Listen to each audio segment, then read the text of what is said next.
Salutations, wait, hold on. Salutations, everybody. It's Matty here today with episode 242 of the H.A.M Radio Podcast. It didn't start recording right away, so I got ahead of myself. And it's me, Karak with ACG.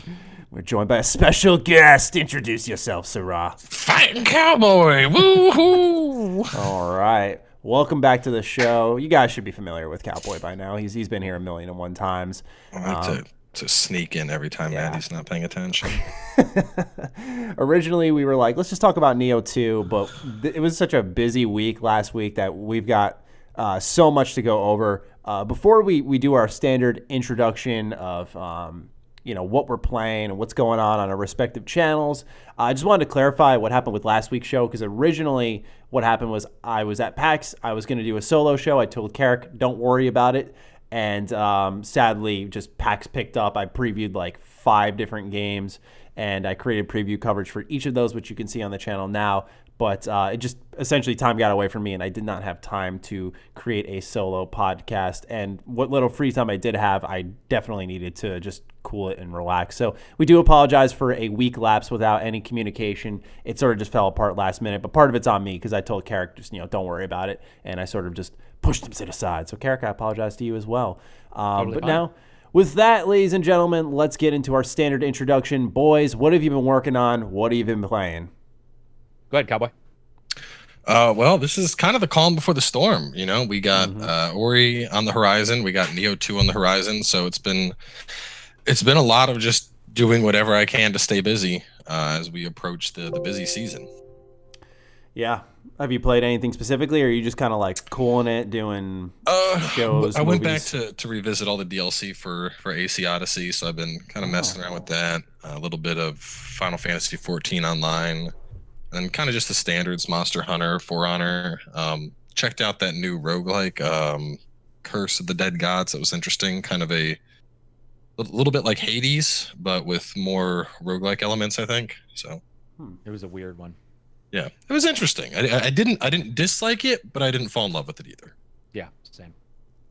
Yeah, that was the one that was it THQ or who was the one who was publishing that? I feel like I saw a trailer for it recently. Focus, that's who it was. Yeah, it was someone who did like a niche style game. Karak, what have you been playing? I played that as well. It was it was one of those games. I had some issues with its control and stuff like that. There was some, and then just overall the way the gameplay was, because it's early access, so you can never tell. I'm doing some games for review. I've been doing those for the last couple days, and then let's see. I'm also gonna revisit Assassin's Creed Odyssey, because I think most likely, other than 1 or 2 other games out there right now, like Odyssey's DLC is probably some of the best DLC I've seen in a game. So I want to go back and play those, and then I'm gonna do Kingdom Come Deliverance, the DLC for that. There's more coming out for that? No, we had Rick on the podcast, and he reminded me of like all the different DLCs, which that game has some stupendous DLC. Their support has been insane. But they have the one where you can be the woman. And it's called I think it's called A Woman's Life or something, I can't remember, but it's something along those lines. And I just wanted to play. I was just like, it's been patched, because I didn't have the greatest experience with that day one at all.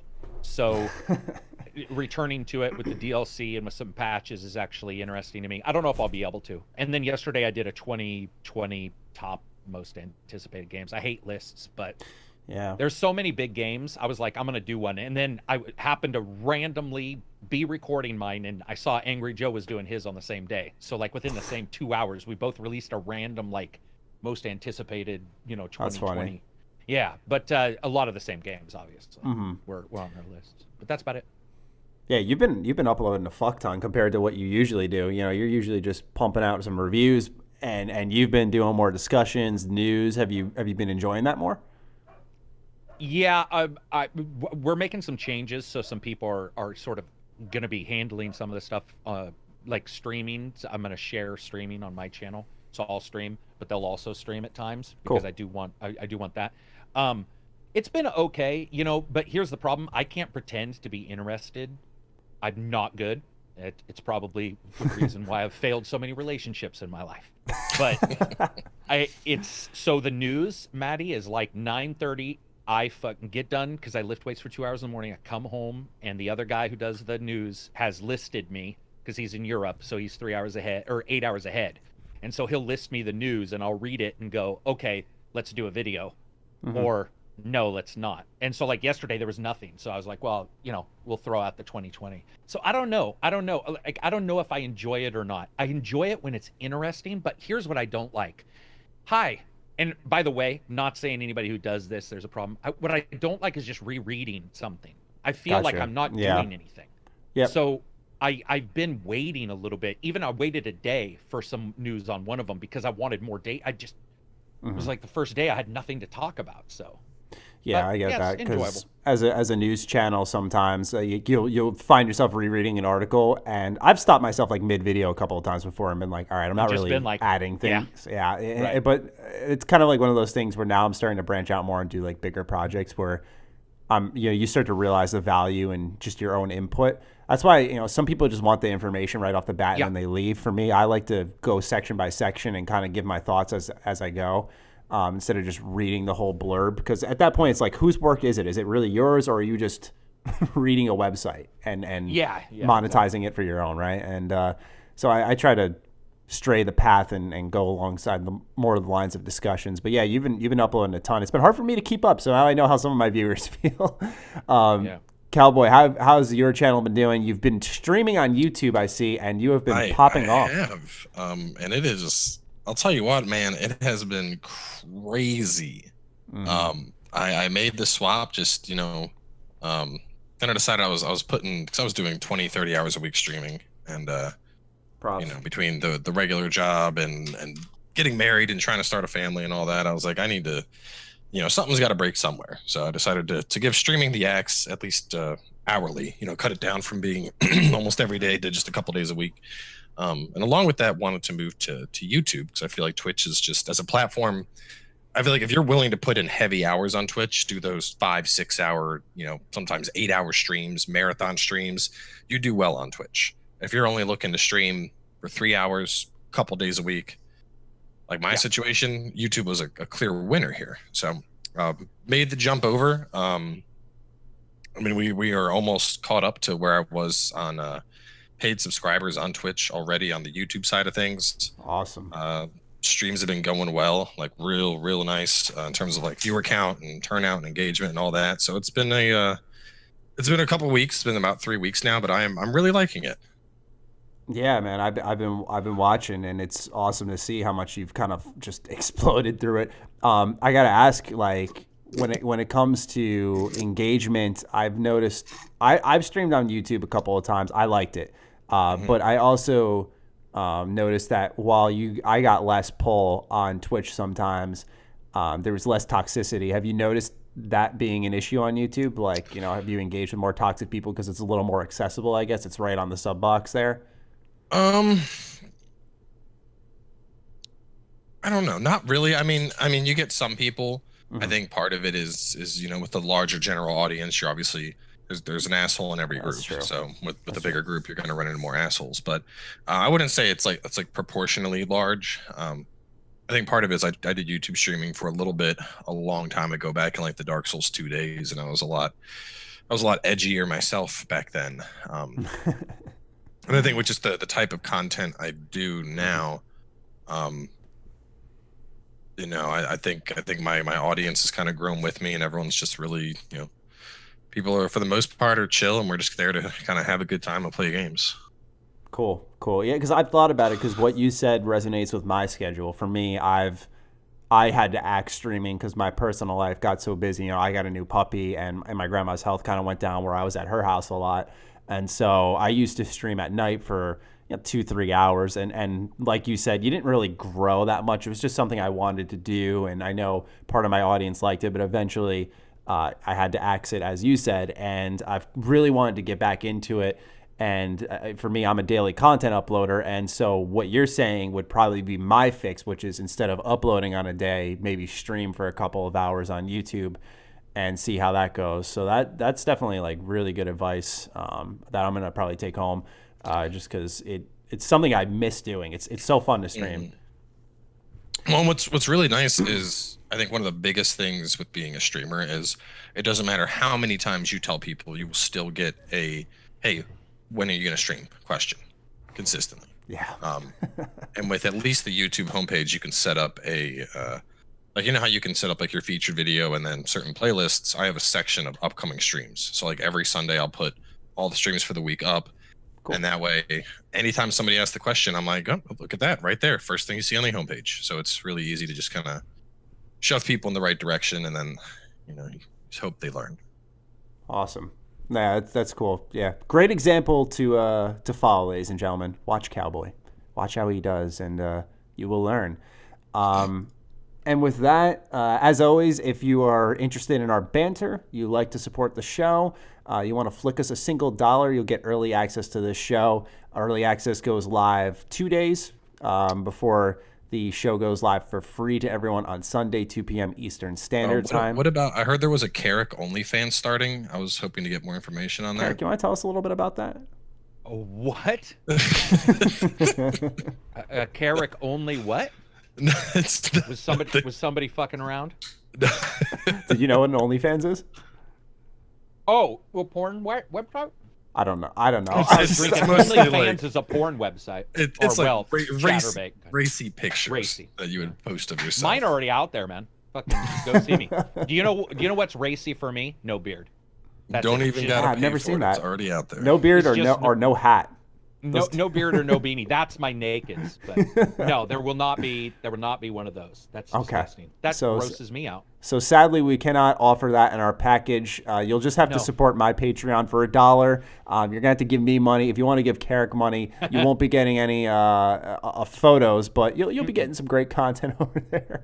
Or you can what do you call it? Memberships, Cowboy. You could flick some money your way. Yeah. I have memberships active now. You get a. Actually, I have some pretty neat perks. If you take the big expensive package, which I think is like $25 a month, I let you pester me on Discord anytime you want for personal one-on-one build advice in games that we both play. That's pretty good. Do you know those work out? I have 2 of those on my channel, but mine are YouTube based, like helping people. Maddie has one. Build advice like you have. Those have actually ended up being probably my more successful things, where somebody looks and goes like $5 to the Discord, that's great, or $1 for Maddie's, like, that's great, but then somebody's like, oh wait, you'll help me out or whatever. And it's surprising how often I get people subscribing to that level versus even a $1 or $5 level. People will be like, oh well, yeah, I mean, for whatever reason they want whatever you may have knowledge-wise. It's very cool. It's a good idea to do build stuff. I hadn't thought about it. Yeah, I used to have, I still do, I should say, but I have a $50 section for what I did was like a couple of hours of my time each, I think it was a couple of weeks.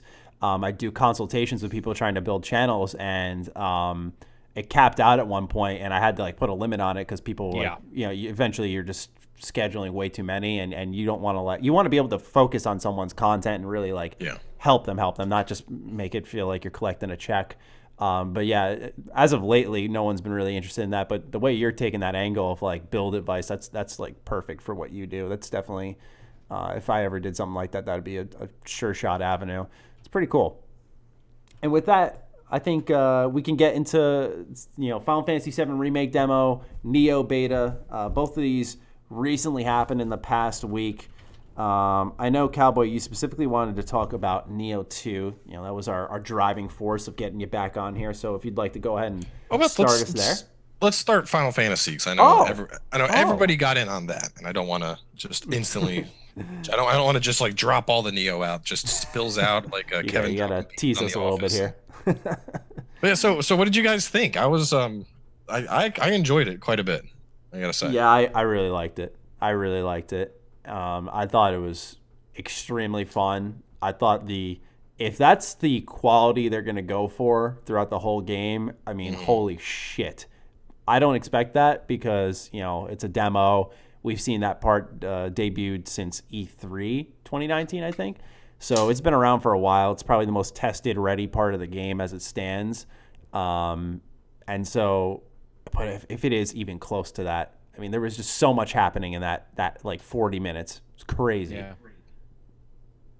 What about you, Karak? Do you like it? I know you made a video on that as well.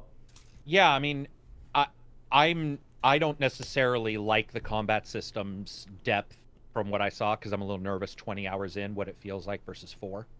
So that's the one thing that very much disturbs me because I was already getting very bored with switching out to the specials. Like the inventory is really terrible, or the menu system when you're in real time and then you pause it and you fucking click down and you go in, or not pause it, but go into your slow-mos, cast fire. What I mean by that is 6 hours is one thing, 20 hours is one thing, 40 hours is something else, and so that'll be interesting to see how that works. But I said in the video, we are finally playing what most Final Fantasy VII people would say when they're lying to you about the game. They'll say, oh, the game looked amazing. Yeah, at the time, but it didn't look like what we're playing. What we're playing is finally people playing their memory. That is, most people I know who are playing it are like, this is what it looked like. No, it didn't. Like, it didn't look anything like this. It looks amazing. But it's cool to finally get that. It's cool to play a game that's as good as the memory you have. Because we all think we were better, or our fucking last car was better, or we looked cooler. And then you go back and you see a video of yourself, and you're like, damn, I look like a dumbass. Right? So you see every time you look back at least like 7 years. Oh, dude, that's funny. We talk about that every 7 years. Even your maturity changes about what you're mature about. But with Final Fantasy VII, it's cool, man. People get to go back and play it. Admittedly, I wasn't a fan of Final Fantasy VII originally at all. But what I played here is very, I mean, it looked very good. It was very enjoyable. It was a pretty basic attacks, pretty basic combo system. But yeah, there was I will say one thing, man. Sorry, that camera is balls. Did you pull it out? Yeah, it's still balls. It's the worst fucking camera. That camera is fucking horrendous, man. It's because it centers low. Yes, that's exactly really it. Easily. It's crotch. I hate that shit. Like, I don't know why they don't think of that. So that's the only thing that I'll fight, I'm sure, and I'll fight it and beat it. Like, as in, it won't bother me too much. But in the demo, because it was a short 40 minutes or whatever, that did bother me. I did note. I get that. Yeah. So let's talk a little bit about the combat then, because it seems like you have some gripes. I was sort of in the middle on it. Cowboy, where do you stand on it? So it's funny because I played through it twice. The first time I kind of went through very much just focused on Cloud, and I 100% agree with Karak here. It did get kind of, all right, this is spammy. I don't know if I could do this for 20 hours, for 30 hours, 40 hours. And then the difficulty was actually kind of hard. Killing the thing with just Cloud was a pain in the ass. And the second round, I switched to Barrett and absolutely obliterated it. But no, not just pure Barrett, but switching back and forth. Like, I'd switch to Barrett, I'd get in my damage, toss out Thunder, thing would be stunned, switch back to Cloud, start doing the combos in his aggressive stance or whatever it was, and it felt like there it really started to flow. But I agree on the combat. I think it needs like a timed attack system at some point where separate presses at the right time do bonus damage or something along those lines. Because if it's just mash square for the entire game, that will I know it sounds weird because we're coming from turn-based where you literally just say okay, you attack and you heal, which is super simple, but just mashing that square button, it doesn't feel as satisfying. So we'll have to see what happens.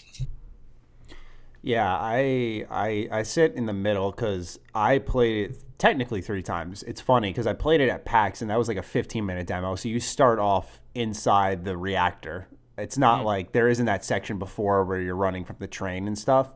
It's just the reactor and the boss fight. So the demo that people got to play, I played it on Sunday. It came out the next day, was a much bigger version than what was available on the show floor at PAX, which I found a little strange. So essentially, I ended up playing it 3 times. When you're playing it on the PAX show floor, at that point I was really tired, so I was just kind of like, I didn't even plan on making a video on it at the time. I was just like, I just want to play this game, and so I didn't get to take a lot of mental notes. I played the demo the next day when I got back. I liked it, but I had some qualms with the combat. Kind of like Cowboy said, I felt like I was really fighting with the system. And my third time through, which was to record footage for just a demo impressions video, I ended up really liking it. I felt Barrett definitely had the edge to a strange surprise. I didn't really expect that, but like his spells and his abilities seemed just more useful in general during the situation that we were in, which I don't know, because Cloud's a superstar. I guess I feel like he could do anything. Yeah. But yeah, like Cowboy said, it started to flow really smooth. It felt really good, but I felt like it's because I had all that information. And so I'm curious how the game will, now that I know, okay, the Scorpion Sentinel goes down easier with electric attacks, and that's how you lead into staggering. And then I'm going to go into Punisher mode with Cloud once he's fully staggered to do like beefy damage. I'm curious to see now with that data moving forward how I feel about the combat system, because I ended up liking it. But the reason I say I'm in the middle is kind of like what you guys said. You know, you wonder if it's going to stay mashy. The camera is something you have to fight with a lot. How many abilities are they going to add? We know mostly about the spells, right? Because we've played Final Fantasy before. How impactful will the weaknesses on that be? I think you make a really good point, Cowboy. That timed, like if you press square, you know, like that space there. Yeah, and I want to say, didn't we have something like that in 15? Like, I know you didn't start with it, but I want to say that as you started picking up certain weapons, your combat skills, I know there was something that made the combat more than I just should know. I've played like 100 hours of that game and I platinumed it. I should know, but I haven't played it since then. I just know weapons felt differently and they did play a bit differently, but yeah, I'm just happy. In one way, I was relieved when I first started playing it to know it was not like 15 in the terms of combat, because I really liked 15's story and its world, but the combat aged horrifically already. Like just the big square in the middle to parry and holding circle to attack, and it kind of being like almost a mobile game auto fighting for you. I did not like that. So I was just happy to know that Final Fantasy VII didn't have that, but it's going to be interesting to see how it stands the test of time. I think if they keep up the big cinematic moments and stuff, that can sort of wash over inherently what the combat system is, you know, like cutscenes and bigger set pieces and changing phases with the boss, right? Like the Sentinel, I think, had kind of like 3 phases. Where you had to approach it differently and target different body parts. If they keep up that level of focus on enemies and highlighted weaknesses, I think some of the mashiness can be forgiven, if I'm honest, but that's just me. And it also depends on how differently each party member plays. I liked playing as Cloud because you had the Punisher mode and the more tactical mode, but how's like Tifa going to feel? How will Aerith feel? You know, those are questions that have yet to be answered. I was going to say, one thing I'm really curious to see is, I've noticed this talking to a lot of my more casual friends. A lot of people still don't know that this game is just Midgard. And it's a lot of people I know that, you know, they grew up playing this game and they're not aware that it's going to be a 3-game set. They think they're getting all of Final Fantasy VII right now, and I'm like, no, it's just a part, and it. I don't know. I feel like that might bite. Like, just seeing how much of the general gamers are still unaware of that, I think that might kind of sneak up and bite Square in the ass come release day. Yeah, they fucked up with the name, I think, because calling it Remake indicates like it's the whole game, but they're not thinking about like a part 2 or part 3, and so they should have just called it like Final Fantasy VII Midgar or something like that. Yeah. That's exactly what they should have done, in my opinion. Karak, you were about to say something earlier?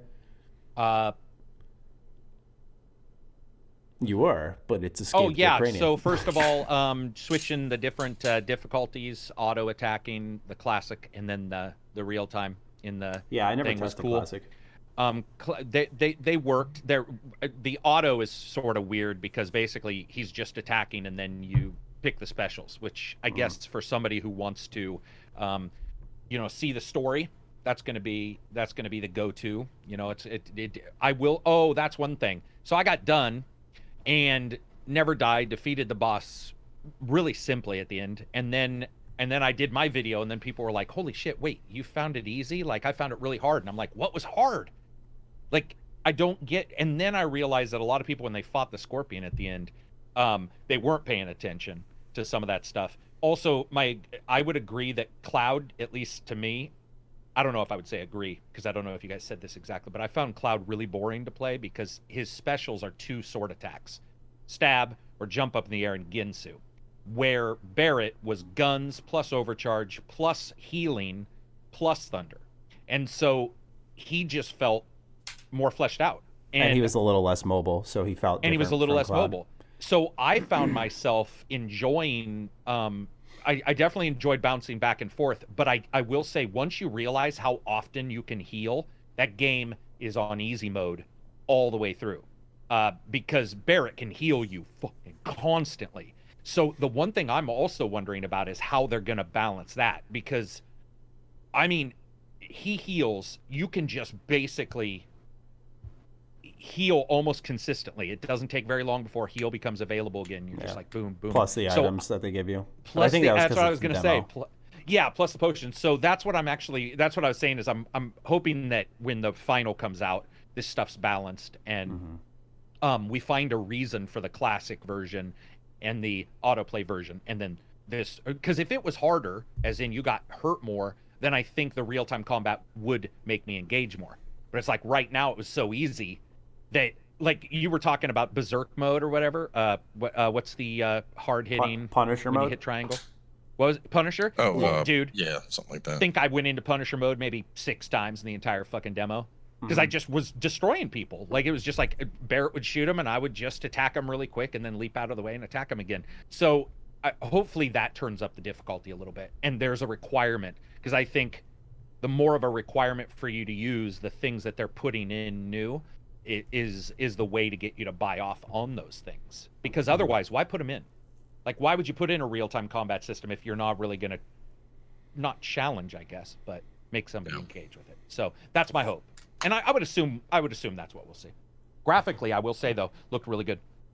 Yeah, it's strange. Looked very beautiful. You mentioned the difficulty, because now that I think about it, Final Fantasy VII I thought was pretty tough. I mean, it required some grinding before you could really. The original, I should say. No, that's all right. It required a little bit of grinding before you could start cranking through some fights, and even then, they could be tough. Because if I remember, when you hit enemies, I don't think they had health bars, so you really couldn't tell how deep you were. No, you just kept whacking away until they were gone.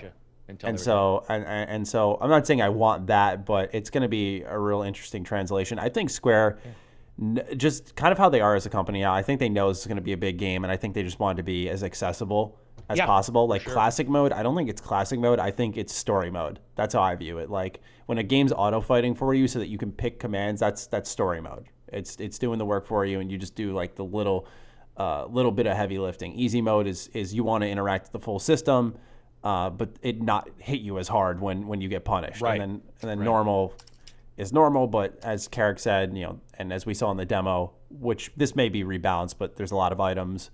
You can heal a shit ton with Barrett.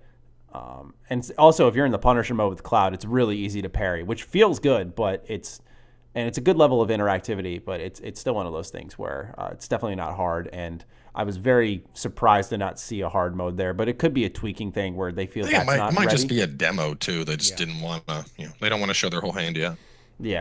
Yeah, and it could be balancing. Like I don't know if anyone picked up, but I think you were like level 8 or 9 when you start this demo, because there's a whole section beforehand. So there's that worth keeping in mind.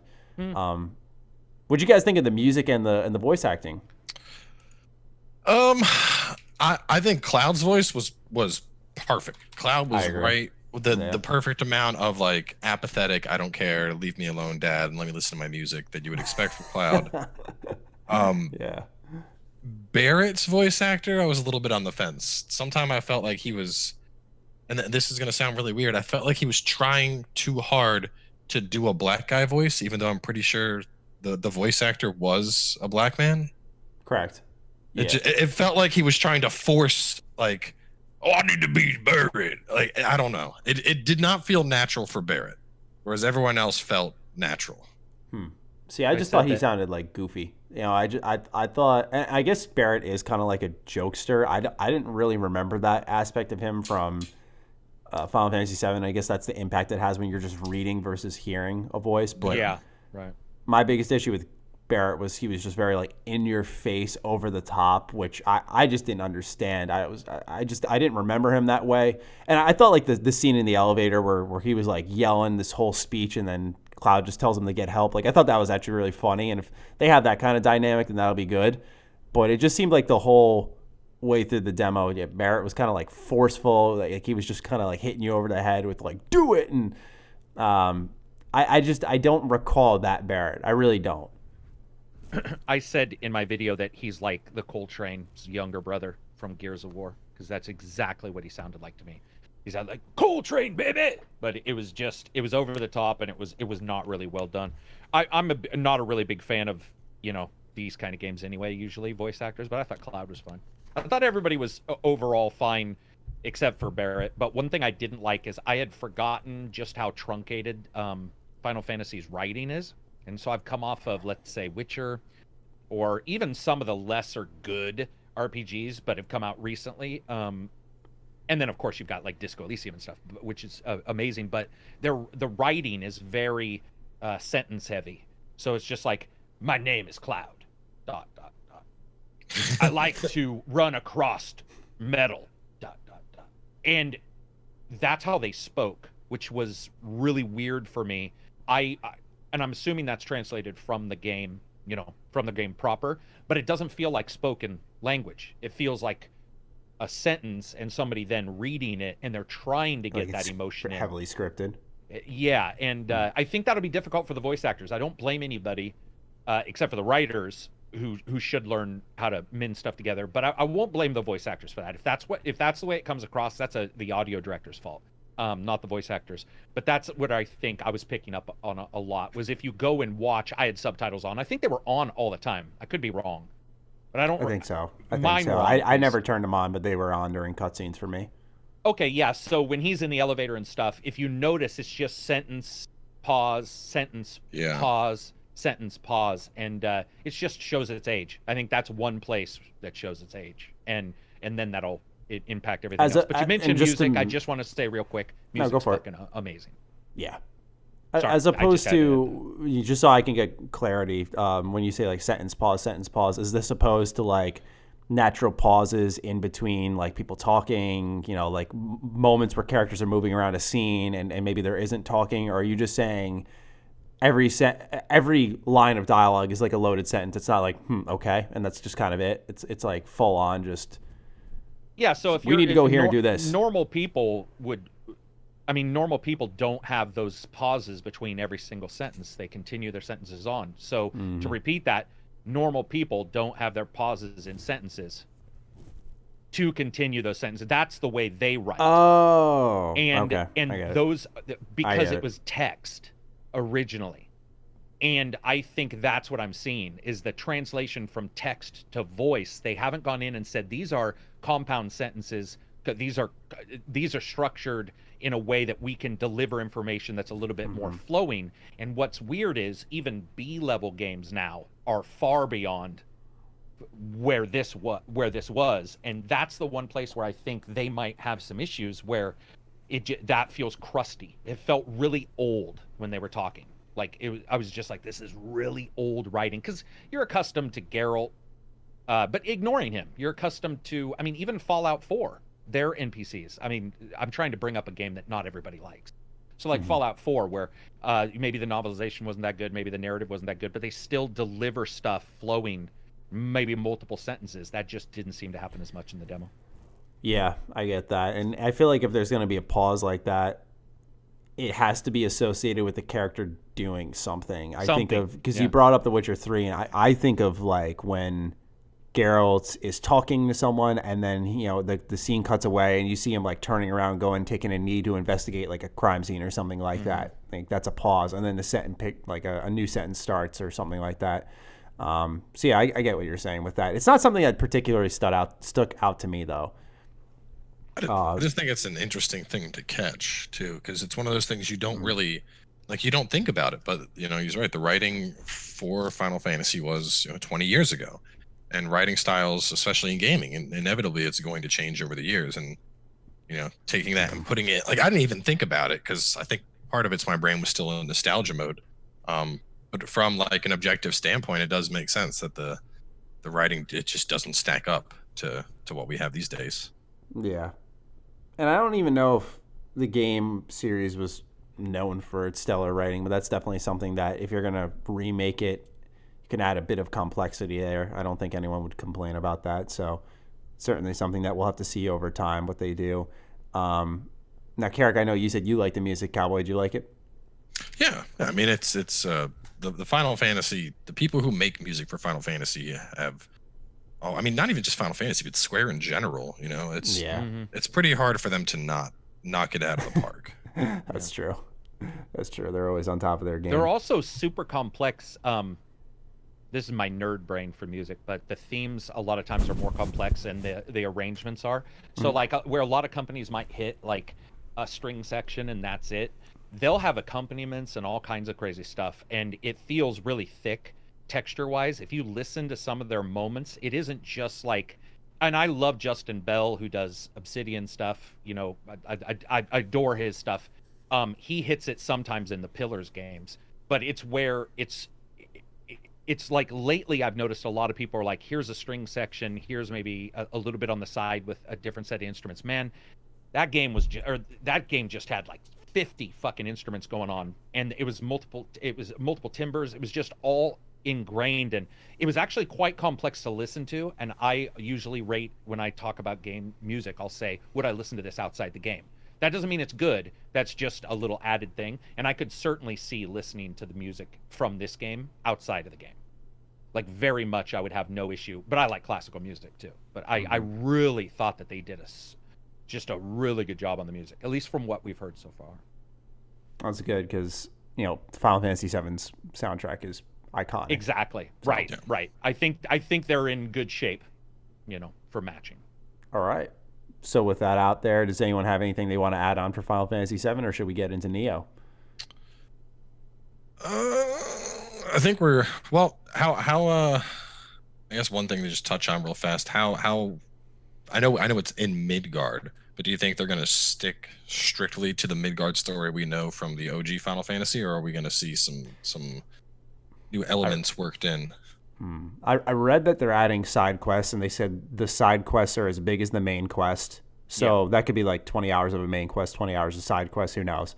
The way I remember it, and like I said, it's been 7 years since I've played Final Fantasy VII, but the way I remember it is the trip between that reactor and getting to the top of Shinra Tower, and I don't know where they'd go after that. It's not that long.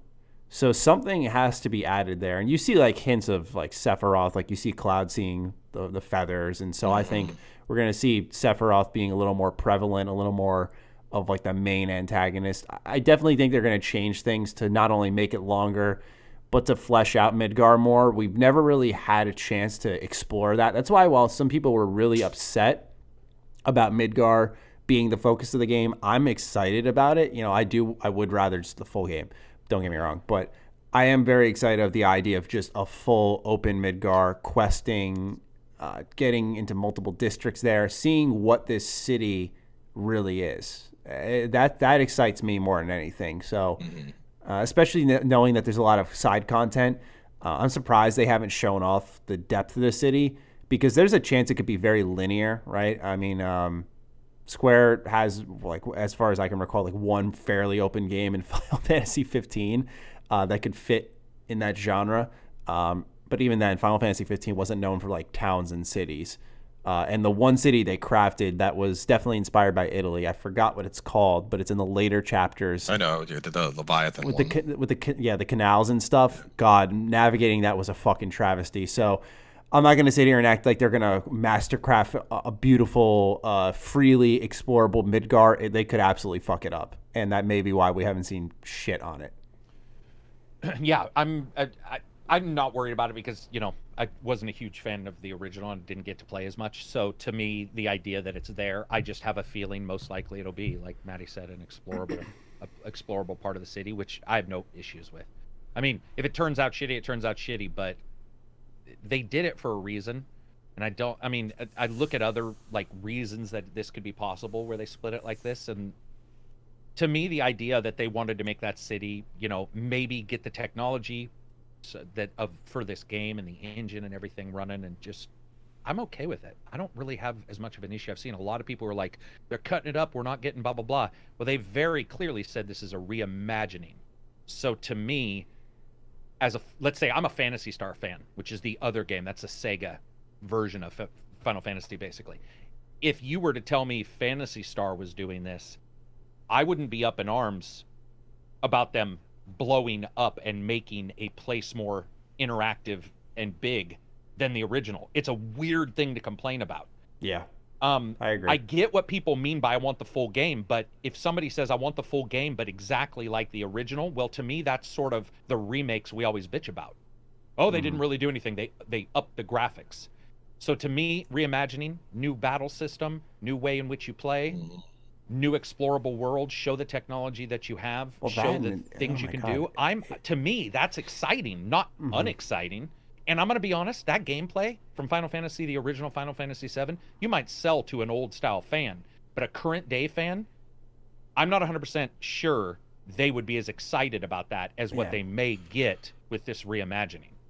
Well, I mean, turn-based is especially turn-based that old. Like, look at Octopath Traveler. Octopath did fairly well, but even then, it wasn't, it wasn't winning any awards. Right. And it's just something that some people still like it. But even then, Octopath had quite a few updates to try and keep that turn-based combat system more interesting. It wasn't, just click and go like it was back in Final Fantasy VII. So I think it's it's part of it. I guess it's I don't know.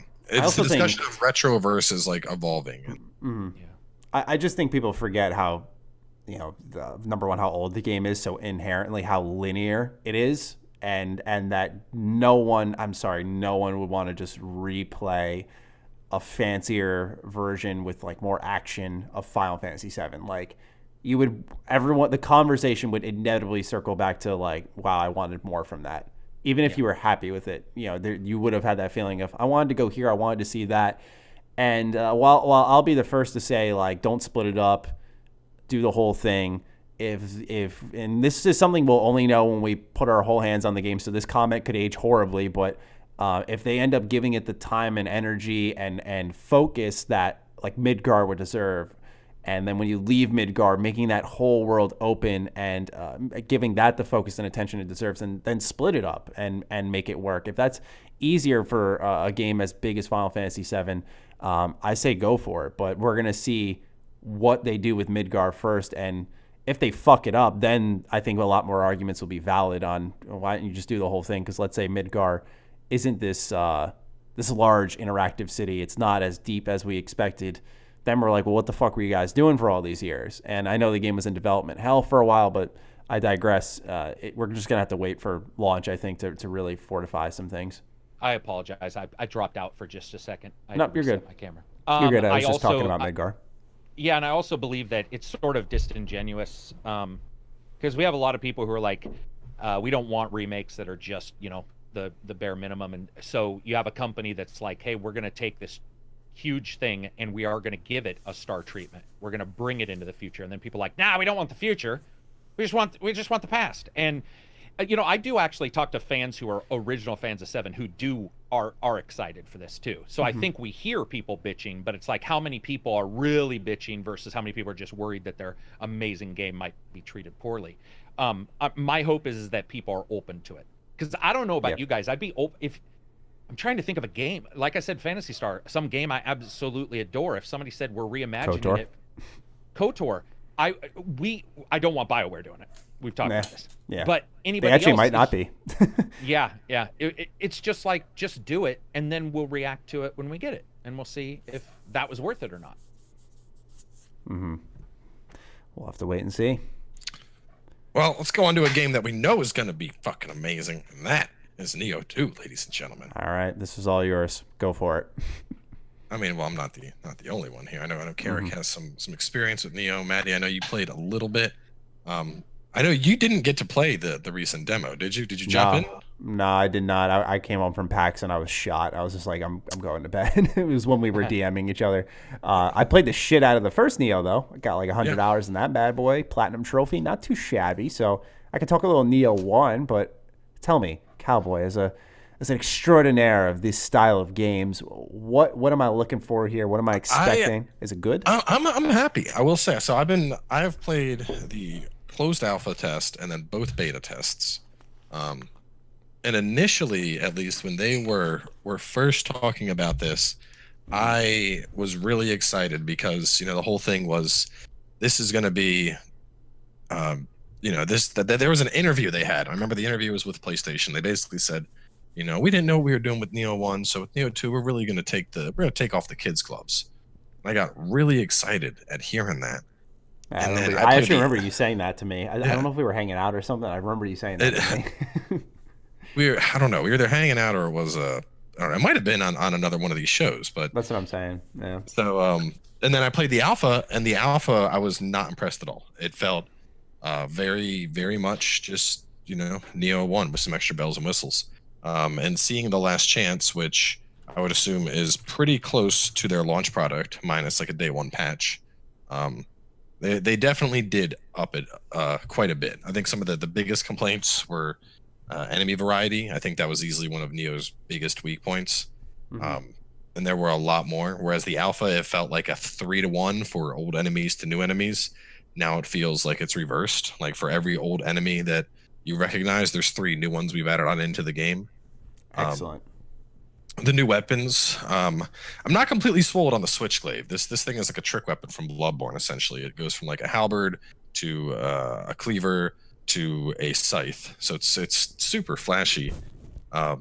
But I don't know. I don't feel it has the damage that a lot of the other weapons have. Okay. The dual hatchets are obviously fun. They scale the same as dual blades, except you can throw them and hit people in the face with them. I think probably the newest thing that I think is going to be what will sell this game or break it for a lot of people is the new the demon burst mechanic. So they added this thing where as opposed to living weapon, you still have a like super mode, but you basically come in with one of 3 demons. Now, I actually like that more because living weapon was essentially just, hey, you're stronger with whatever weapon you're using and you're locked in mid stance, which is kind of dull. Now you have a hammer boy, a fast, quick like dagger type one, and then one that is long range and like throws this spirit glaive thing at people. So basically like mage, rogue, warrior, if you will. And each of them has a separate parry. Now all the enemies have these new attacks. I guess you could almost think of them like perilous attacks from Nioh or from Sekiro, whereas like if you get hit by this, you're going to get messed up. And the only way to stop them is either haul ass away just running, or you have to time this parry to stop them. And that's the biggest mechanic I noticed from the beta, is if you got good at doing that, you would trounce everything you came against. If you were bad at hitting that parry, enemies would walk all over you and turn you into a floor mat. So I think it's going to be whether or not people can get used to that and start rolling with that. That's going to be like the make or break fun factor, I think. Okay.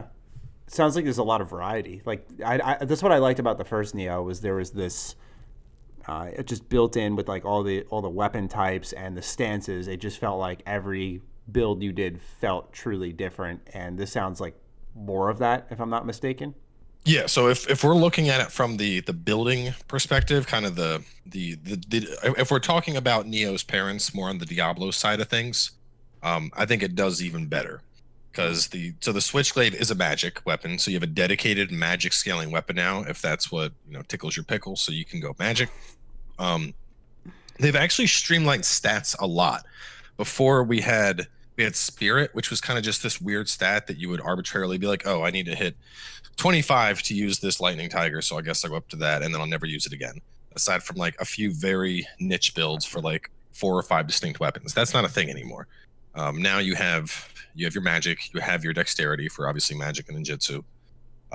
They added a courage stat which directly impacts how fast ki recovers, and then ki is still kept separate under heart.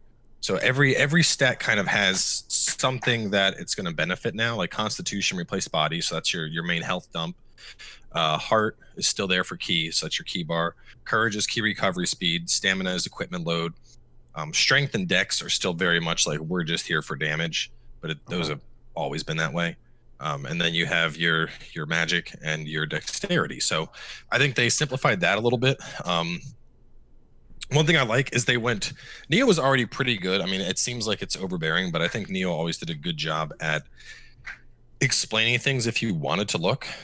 Like a lot of people, I think, got confused by just the sheer volume of things in Nioh, whether we're talking about the blacksmith or the status effects or what stats to level. And they have put tooltips on literally everything. Like I did a starter guide based off the demo, and they went, it's insane. Like as somebody that works in usability, I was so happy. I was like, oh my God, there's tooltips on everything. Yes. Like there's even a thing now that this is new. You go into, when you're in your stats, it's like access additional effects, and you just hit X and it pulls up a list of every single special effect in the game, whether you're inflicted by water or someone threw poop at you, or you have a certain defense buff or an aura buff, and it shows an icon of that buff and explains exactly what it does. And I love that level of detail in a game like Nioh, because there is a lot there. There's a lot to take in, but knowing that, like, oh, I can just go into the menu. It's like having the old school guides that games used to come with, like the manual that explained all the shit. And I think they did a really good job here at the sequel in accomplishing that. Okay. So it sounds like a true sequel in the terms of like improvements moving forward. How many of the bosses have you tried your luck against? 1, 2, 3, 4 or 5 across all the betas. I want to say 5. I don't want to spoil anything for people that haven't had a chance to fight him, but boss variety seems good.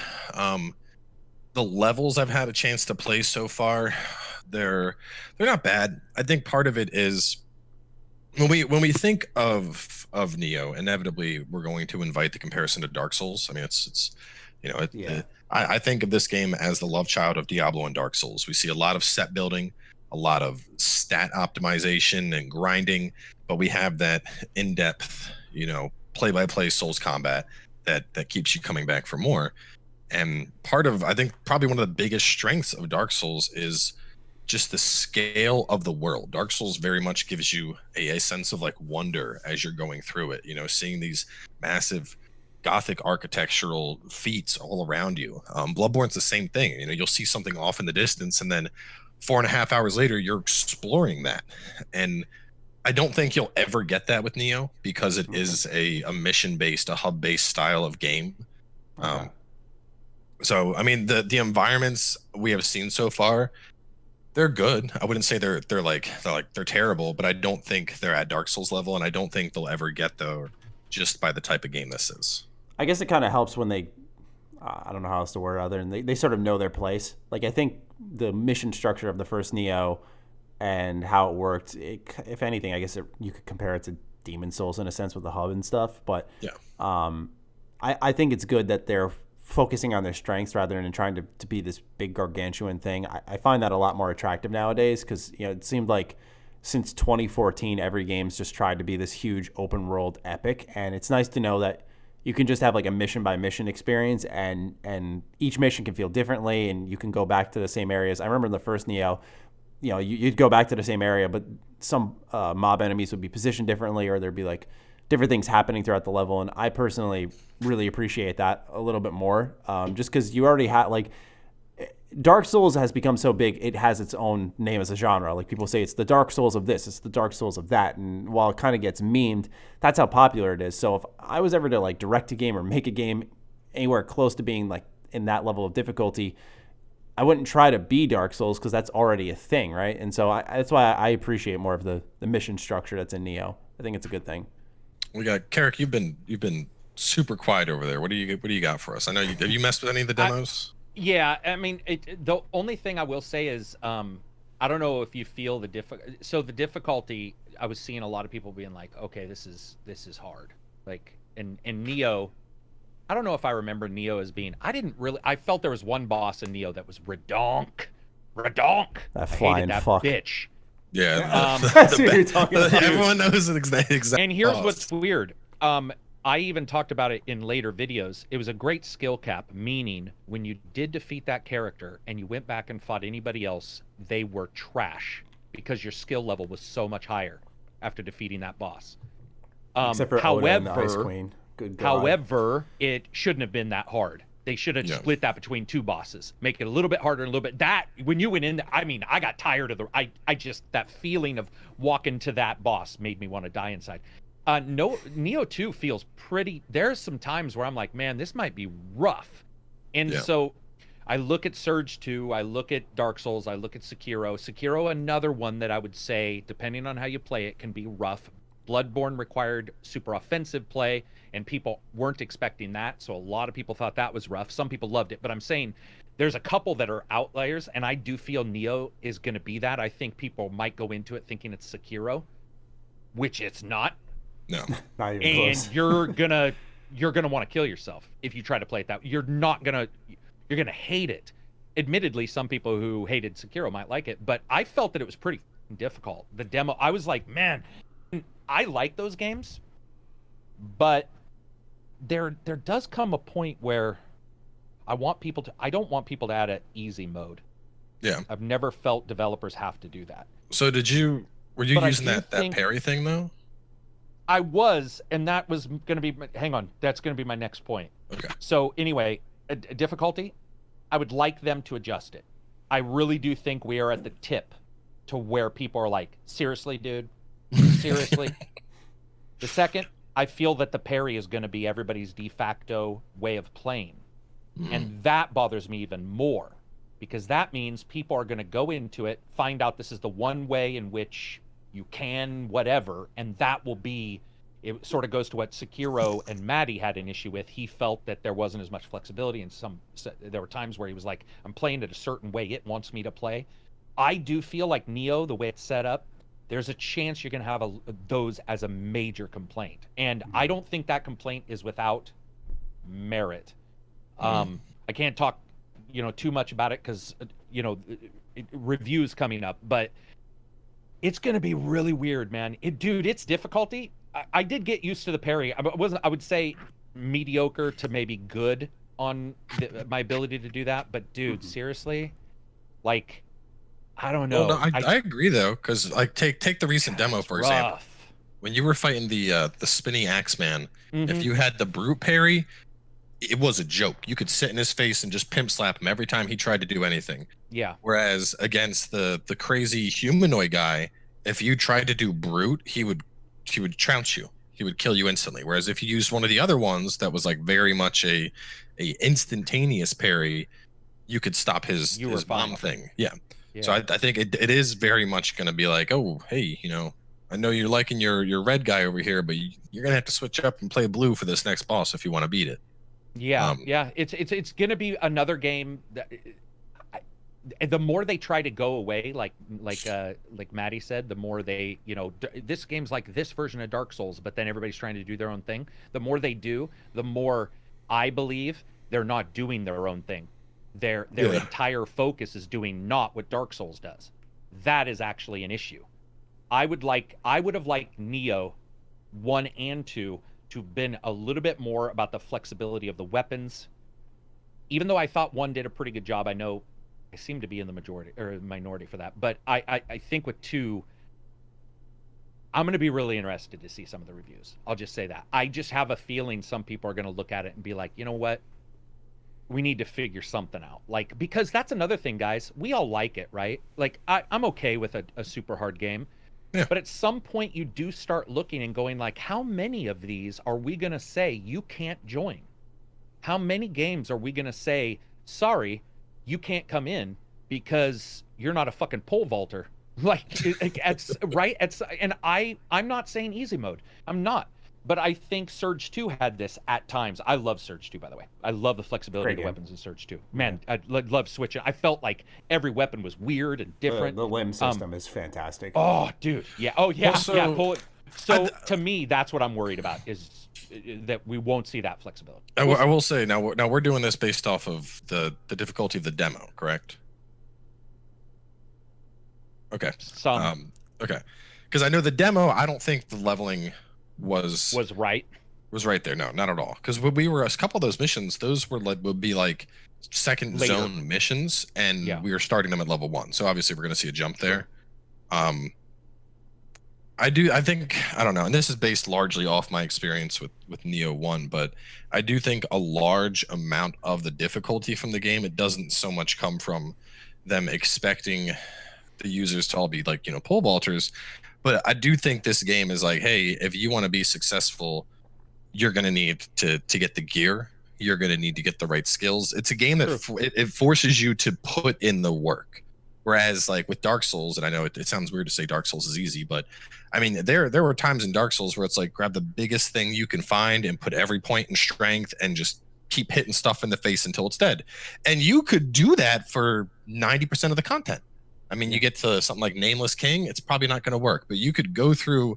I mean, I remember my first playthrough of Dark Souls 3. I went through with an Ultra Greatsword, and I was just like smash and smash you and smash you, and it was brain dead, but it did clear all the content.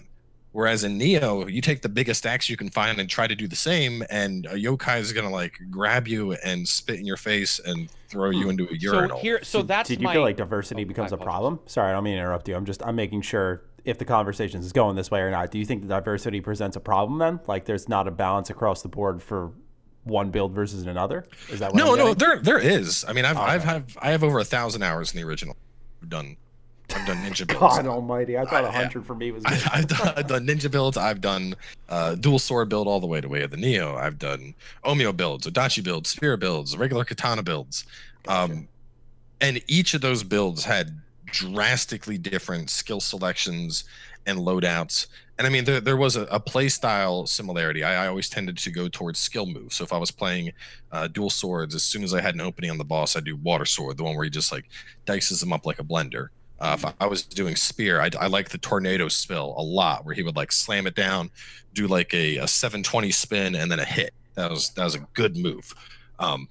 But if I tried to play, I mean, I will say within the skill tree, there were certain things that were better than others. There were something like water sword would dice a yokai into 1,000 pieces. Against a human, wouldn't do anything. You needed a big beefy target you could get under. But I think that's kind of the nuance in Nioh, is it gives you all of these tools. And by the Dark Souls comparison, where I could take an Ultra Greatsword, and whether I'm hitting R1 or R2, I'm killing everything I come against. Neo's going to be like, oh, well, if you're fighting this big guy, you might want to use this move. But that move's not going to help you against the humans. If you're going to fight a human boss, you're going to have to try this move instead. And so I think it forces you to do the homework, I guess. I agree with you on Nioh, but on Nioh 2, I believe it mixes that with the requirement for the parry and therefore feels more restrictive. Does that make sense? It's requiring both now instead of just the one. And I'm not saying this is for sure. I'm just saying that to me is where so let's say the restriction, we know there, for example, in I got to bring the Surge up. The Surge, when I found a weapon I liked in the Surge, I'm like, all right, here we go. And even if the boss maybe wasn't the best against that, or if the weapon wasn't the best against that boss, I could play to the weapon. Here, I feel that maybe that might work a little bit, but that you not only have the requirements that Nioh 1 already introduced, but now you have this, like, you got to get good at this parry, and it just feels like maybe my choice will be a little, not less, I'll still be able to do it, but I might not see success even if I get really good at it. And I'm not necessarily against that. I'm just saying, I don't know, man. I feel like we're getting a lot of these games. Yeah, Guys, no, we are. Dude, it's like every game I get a fucking PR announcement for says Dark Souls like 2D platformer racer puzzle game. And you're just like, Jesus Christ, really? Like, and I'm not lying. If I type in Dark Souls like in my PR email, oh god, you know what I mean, guys, because you get them too. You're just looking at it going, fuck, are you kidding? And sometimes, I don't know about you, sometimes I've been like, nope. Like, nope, not going to visit that one. Sometimes, that's generous. Well, I'm like, most times. Yeah, so not dissing on Nioh 2, I'm just saying, I'm yeah, no, the parry is going to be a thing. I do agree with you, because I guess that's the way to say it. Yeah, it'll be a thing. Because you can't, if you don't abide by that, like, I mean, take the demo boss, for example. If you didn't parry his spin to win thing, your only other option was blocking, where unless you were like a super max level heavy armor set, you're not going to block that, or panic rolling and sprinting around. And even if you do that, you're turning into a battle of attrition. You're not. Yeah, it's going to take you forever. Yeah, you're not going to create those windows. And that's one thing I noticed is back in the last Nioh confusion, where like, you hit them with water and fire and they would enter that state where you could stun lock them. That's not nearly as strong anymore. Now it'll allow you to do extra damage to them, but it doesn't put them into this perma stun lock state that was super broken in Nioh 1, and the new stunlock state only happens from obliterating all of the key, and if you're gonna obliterate key, you have to hit those parries. So I agree with that, and I do feel that I would like developers who are making these games, especially sequels, Surge 2 included, Sekiro 2 if they make it, that kind of stuff, that they also bring in some new blood who can test these games from a level of not a master. Yeah, too. like an accessibility standpoint. Yeah, I was talking to a guy for QA for Ubisoft, and he was telling me about a game he was playing. He's like, yeah, blah, blah, blah. And I'm like, dude, seriously? How did you do that? And he's like, well, I played, the last game or two of this series. And I'm like, dude, wrong person to QA your game. Not wrong person, just not the only person that should be QAing your game. Yeah, you don't want to do your QA with super users. You also want like most common denominator users. It's like when you invite over a PC guy and he's the tech PC guy like me, and he's like, let's build you the best PC ever. And you're like, dude, I don't have $4,000. What the fuck are you talking about? I'm going to buy a car.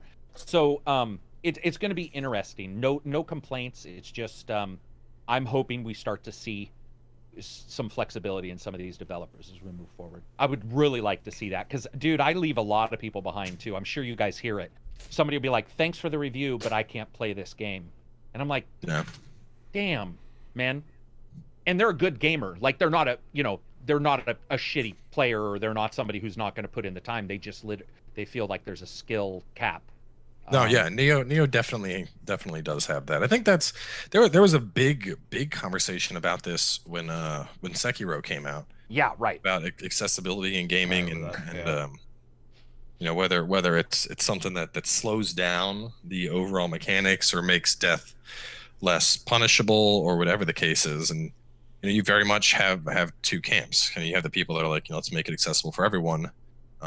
And then you have the not everything is made for everyone camp, and I am firmly in the second camp. Messy. But I think that people also forget that one means access to, the other means difficulty in continuation of.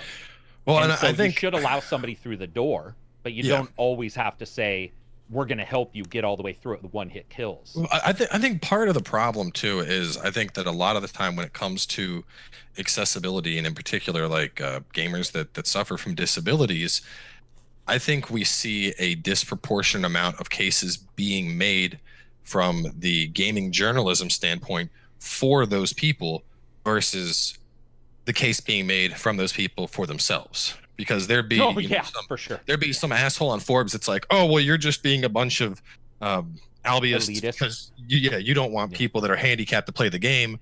And then there's the guy that jumps in that's like, well, I have no arms and I beat Dark Souls with my feet. Stop, guitar controller.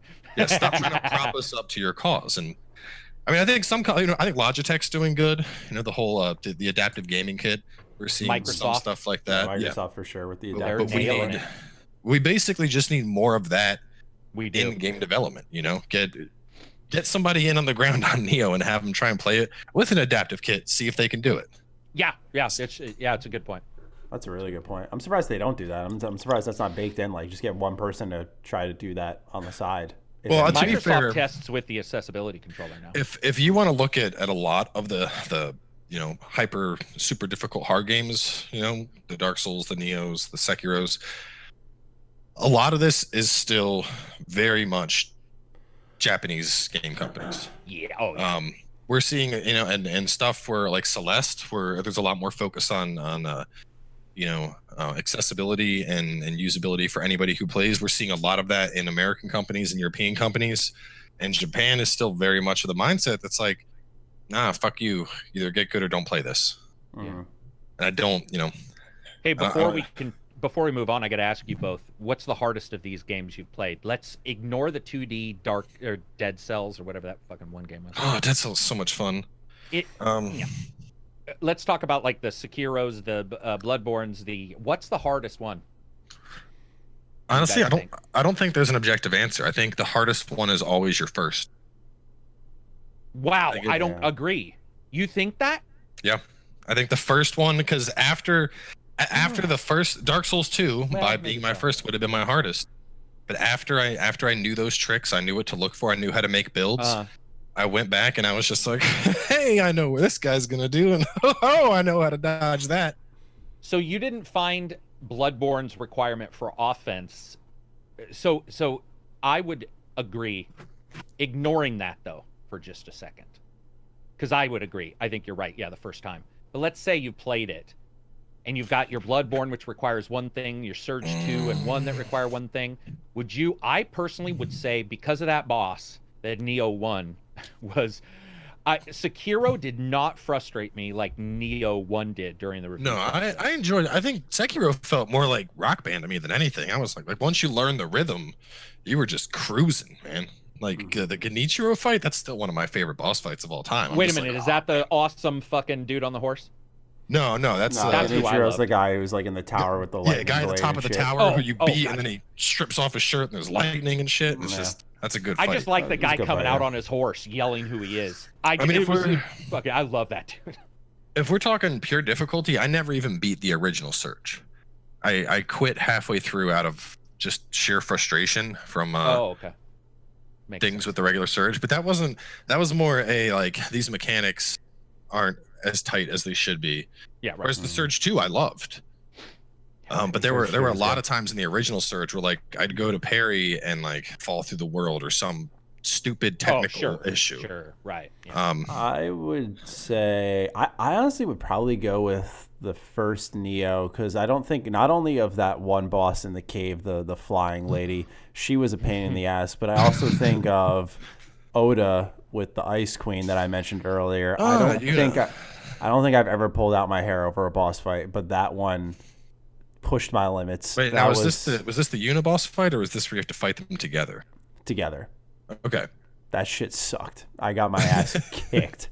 And I distinctly remember that. And, I would say, like, I know we played it together, Cowboy, but, like, Dark Souls 2 was hard in a manner of the DLC, I remember specifically, like, even though you walked me through it, the snow one, I forgot what that one's called, where you get attacked in the mist.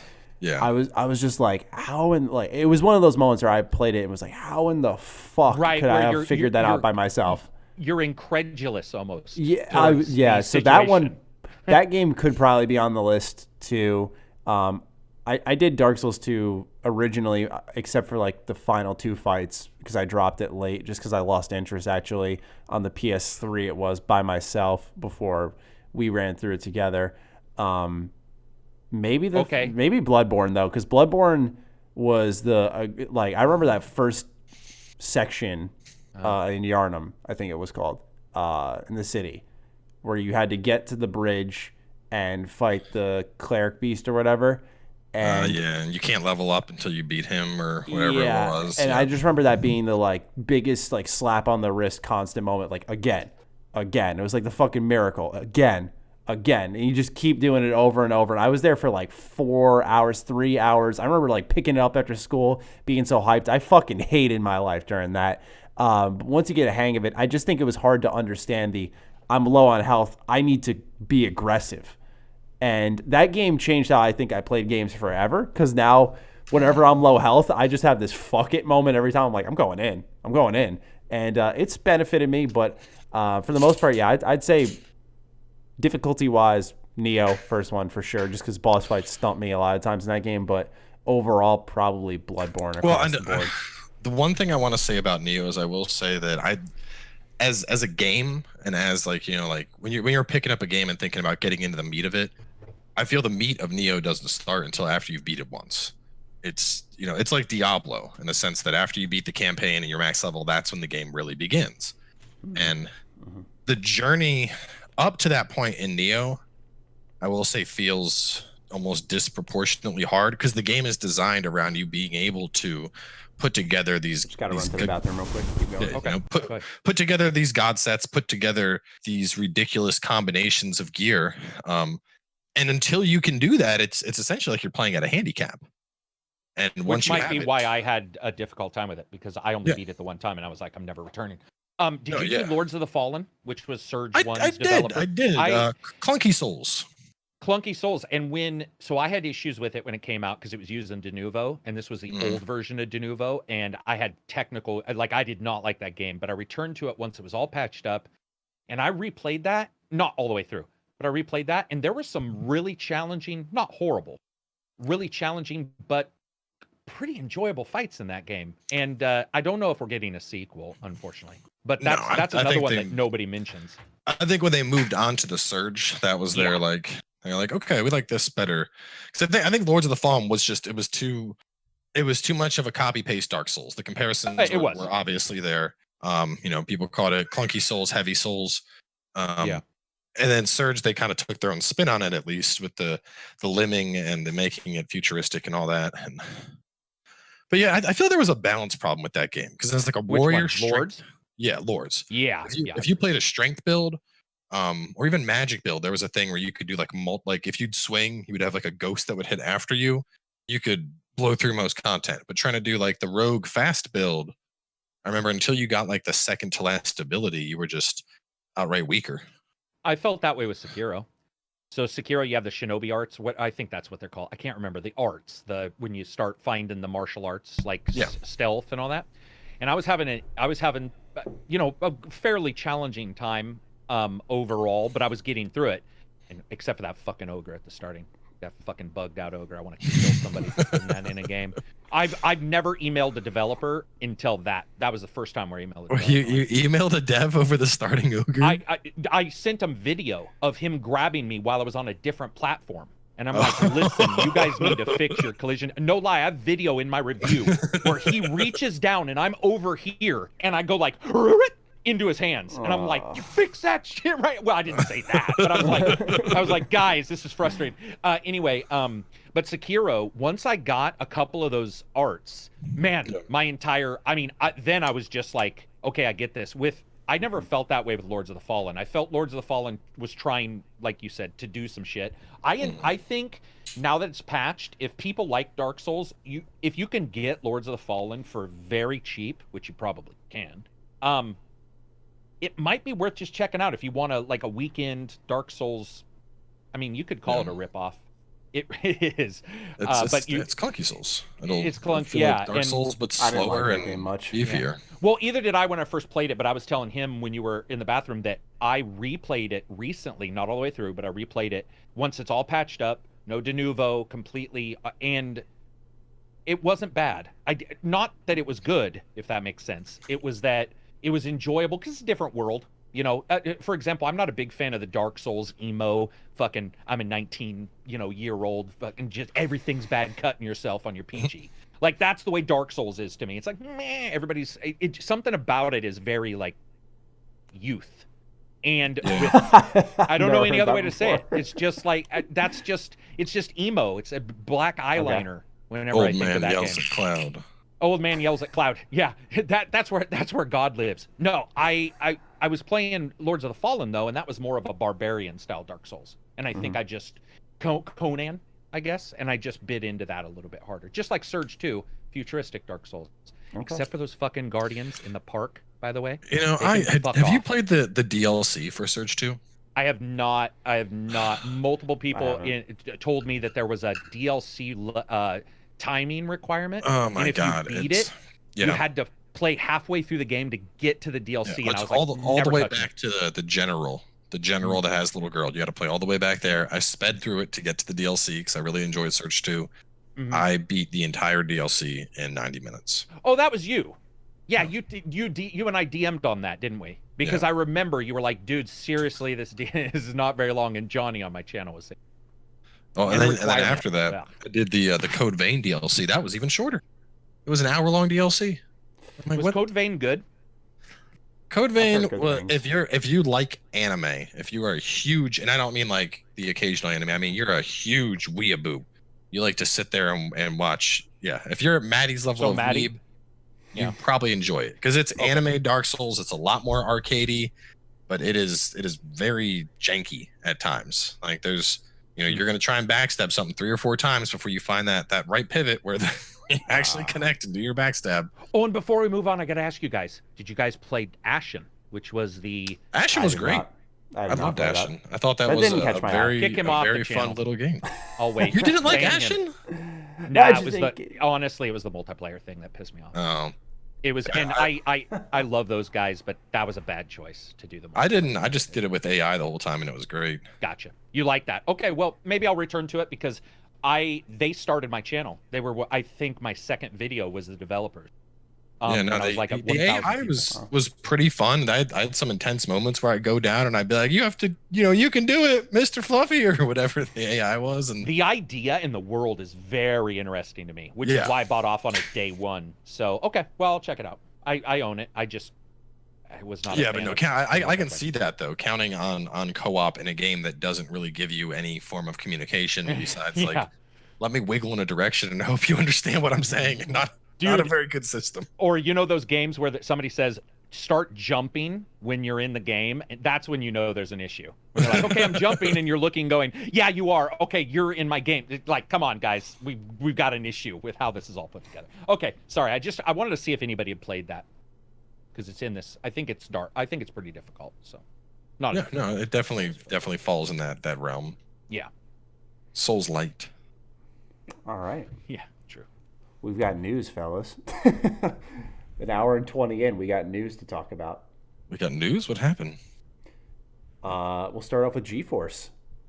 Apparently. Oh yeah. Oh, I thought you meant something just like. Oh yeah, I realized the way. I thought you guys were like new trends on board with the segue. You were playing into my hand a little bit. I was like, all right, I like this band. Well, if we're talking news, SXSW did just get canceled. Yes, it did. For a thing which we will not name because we don't want Maddie's podcast getting demonetized. Yeah, I made the mistake of putting that in the video title once and got hit. And they will also go back. By the way, 3 of my old videos that I said virus in. And another thank you, word. Karak. No, not just virus. I said that, and another word got demonetized afterward. So it's crazy. Okay, so we want to talk about GeForce Now. So GeForce Now, which is the home streaming setup, basically allows you to use your NVIDIA card, stream to anywhere in your house, like your Android device and all that kind of stuff. Was in beta for the longest period of time and had all these games, Activision and Take-Two and all this shit. And then they started charging. They charged, and within a week, Bethesda dropped all their games support, meaning you can't stream their games. Take-Two this morning dropped theirs. Activision dropped theirs. The Long Dark developer not only dropped theirs, but actually stated why. Yeah, and his statement was quite interesting because he said that basically they just did not tell them that they were going live or work out any kind of deal for money or anything. It was just like, we're here. We're live, and that's the way it is. And that's why Activision left, because NVIDIA stated, oh, we thought we had a deal with Activision. Activision doesn't agree. We don't have a deal. That's basically what's happened with all these companies. So what was originally an okay priced streaming, again, there's programs out there, Moonbeam, I think is what it's called. Grimblade will know. Is a streaming service, a streaming free platform you can try. But this had really good latency. You wouldn't play Nioh on it. Let's not be stupid. But you could play most games on this, very good bit rate, one of the better streaming services. It was packaged up and sold, and now what you're getting is quite literally 1,000 times less. So people brought up the idea, is Microsoft going to have the same issue? Now, Microsoft is pretty smart. Like, they're probably going to call up Activision and be like, hey, we want to, they're the ones who had EA early access as well for a full 2 years before PS4. So I'm sure Microsoft is not going to do this. But yeah, it's a big deal, dude. It's like a bait and switch. That's what the Long Dark, I think, is the game name. The Long Dark, yeah. That developer was irate. Like, he was irate. So what I'm assuming we'll see more. Getting is, and correct me if I'm wrong, right? So when you do GeForce Now, you're allowed to connect to your Steam account or access your Steam library, right? It's your PC. It's through GeForce. So it's like it's your PC itself and games listed out as supported titles in the NVIDIA Experience panel. It will open Steam, so but it has to go your through the Steam panel. games. Mm-hmm. Okay. So it's like a launcher of a launcher. Okay. Because just the way I'm looking at it is if you've already bought their game to own, and this service just enables you to, through the cloud, access your Steam library, then why is everyone pulling out unless they want to A, do their own service, or B, they want you to double dip? And they really want strange. A part of NVIDIA's money that they're getting. It's so like blatant though. That's the thing. Like it's so blatant. You expect it from like Activision or 2K or Bethesda, but here's something why like the though, Long Maddie. I Dark think developers. NVIDIA is the graphics card developer, and I think that a lot of companies are like, a lot of people are going to use this, so to them it's just another way to get some money. Not a ton, maybe 12 cents or something, but 12 cents from 100,000 people. So I think what's going on is they're just like, why should I allow NVIDIA to have my game on their service for nothing? So I get that actually. I understand that thought process. I also understand yours. Like, well, I don't think they necessarily, well, in Long Dark, I don't think he wants them to double dip. That's not the process. The process was, they didn't tell him. It's almost like, let's say, well, Cowboy, he had a video of some kind, and I emailed him and said, or DM'd him and said, hey, can I use your footage? I can't even remember what game this was. It might have been Borderlands. I think Borderlands we were doing. Oh, Borderlands. I was like, can I use your footage for this? Because I don't have footage for this particular thing. That's a common fucking courtesy. Yeah. Now, I could have just used it and put his name, but a lot of us don't do that. If we know each other, we'll DM each other. I think what's going on, Maddie, is just some people thought it was bad baseball. Like, they're just like, this is not the best I get that. way in which you go about things as a major company. It seems then maybe it seems like a situation where if they did give them that nod, like, hey, do you mind if we use your game for this service? It probably would have just been fine. But now that they've done it without permission. I do believe some companies would have been fine. Not all, but some. Take-Two removing theirs, it doesn't surprise me because, dude, they want everything on their little special launcher. Yeah. But anyway, it's weird news because we're getting into streaming, guys. Everything's streaming now. So it's like this is not the only time this is going to happen. We're going to, I mean, it even happened with Xbox 360 and Live, where like a arcade, developer would be like, hey, my game's on Xbox Arcade, but they're not paying me. I'm removing it. We've had it for years. It's just, this is the platform, the major graphics platform holder that's doing it. So yeah. It doesn't sound like anyone's strong-arming anyone. It just sounds like more of a lack of communication and a response. You're absolutely because of that. right. You're absolutely right. Yeah. Probably explains why it's not catching too many headlines. It's just crazy. Like, just 2 weeks ago, we were talking like, wow, this is really cool. There's so many games. I was watching tests online on people like using it at like a Starbucks on like a crappy computer and just running the game fine. It's like, wow, this is what the future's about. This is cool. And then like 2 weeks later, about that. Somebody's just like, fuck your future, man. I'm just joking. Have you had a chance to try GeForce Now, Cowboy? I have a NVIDIA Shield, and I stream a lot of things over to it, but I've never actually used it for games. Okay. HDR movies and stuff. Do you have the new one or the old one? The older one, but it's essentially a glorified like Netflix box. Yeah. Okay. Yeah, I never had a chance because the way I look at it is, I never really had a use for it. I game from home. Agreed. When I travel, I'll take my Switch or my Vita with me. I don't want to take. If I have my laptop with me, it's for work purposes. I don't want to like overburden the laptop, so to speak, even if it's designed to handle gaming. And no matter, obviously, if it's through the cloud, then it doesn't really matter. But for me, I'm very superstitious with my laptops now. I had a laptop for 4 years. And in the last year and a half of its life cycle, it had a major overheating problem where you can even find pictures of me online. Like I'm holding it up to like an AC vent in a hotel room during E3 because like it kept overheating. And the way I figured out how to fix that was I actually took a bunch of beer bottles out of the fridge from the hotel room and put the computer on top of them, and it cooled the system entirely. So when I went to render videos, it did not overheat.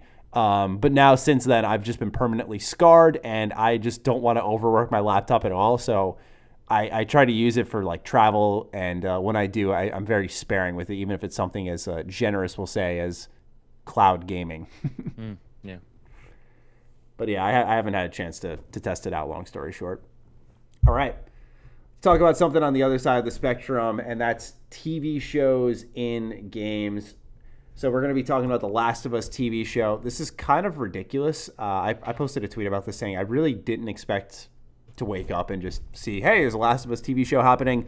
I'm going to read this article from Polygon, and then we'll get into it. A television adaptation of The Last of Us, the post-apocalyptic survival franchise from PlayStation studio Naughty Dog, is in the works at HBO. The project is intended to be a TV series. It is being led by Craig Mazin, or Mazin. Anyone know how to say his name? I don't.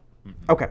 He previously worked with HBO on the acclaimed 2019 miniseries Chernobyl, which a lot of people apparently really like, and a lot of my viewers have told me to check it out because it's post-apocalyptic.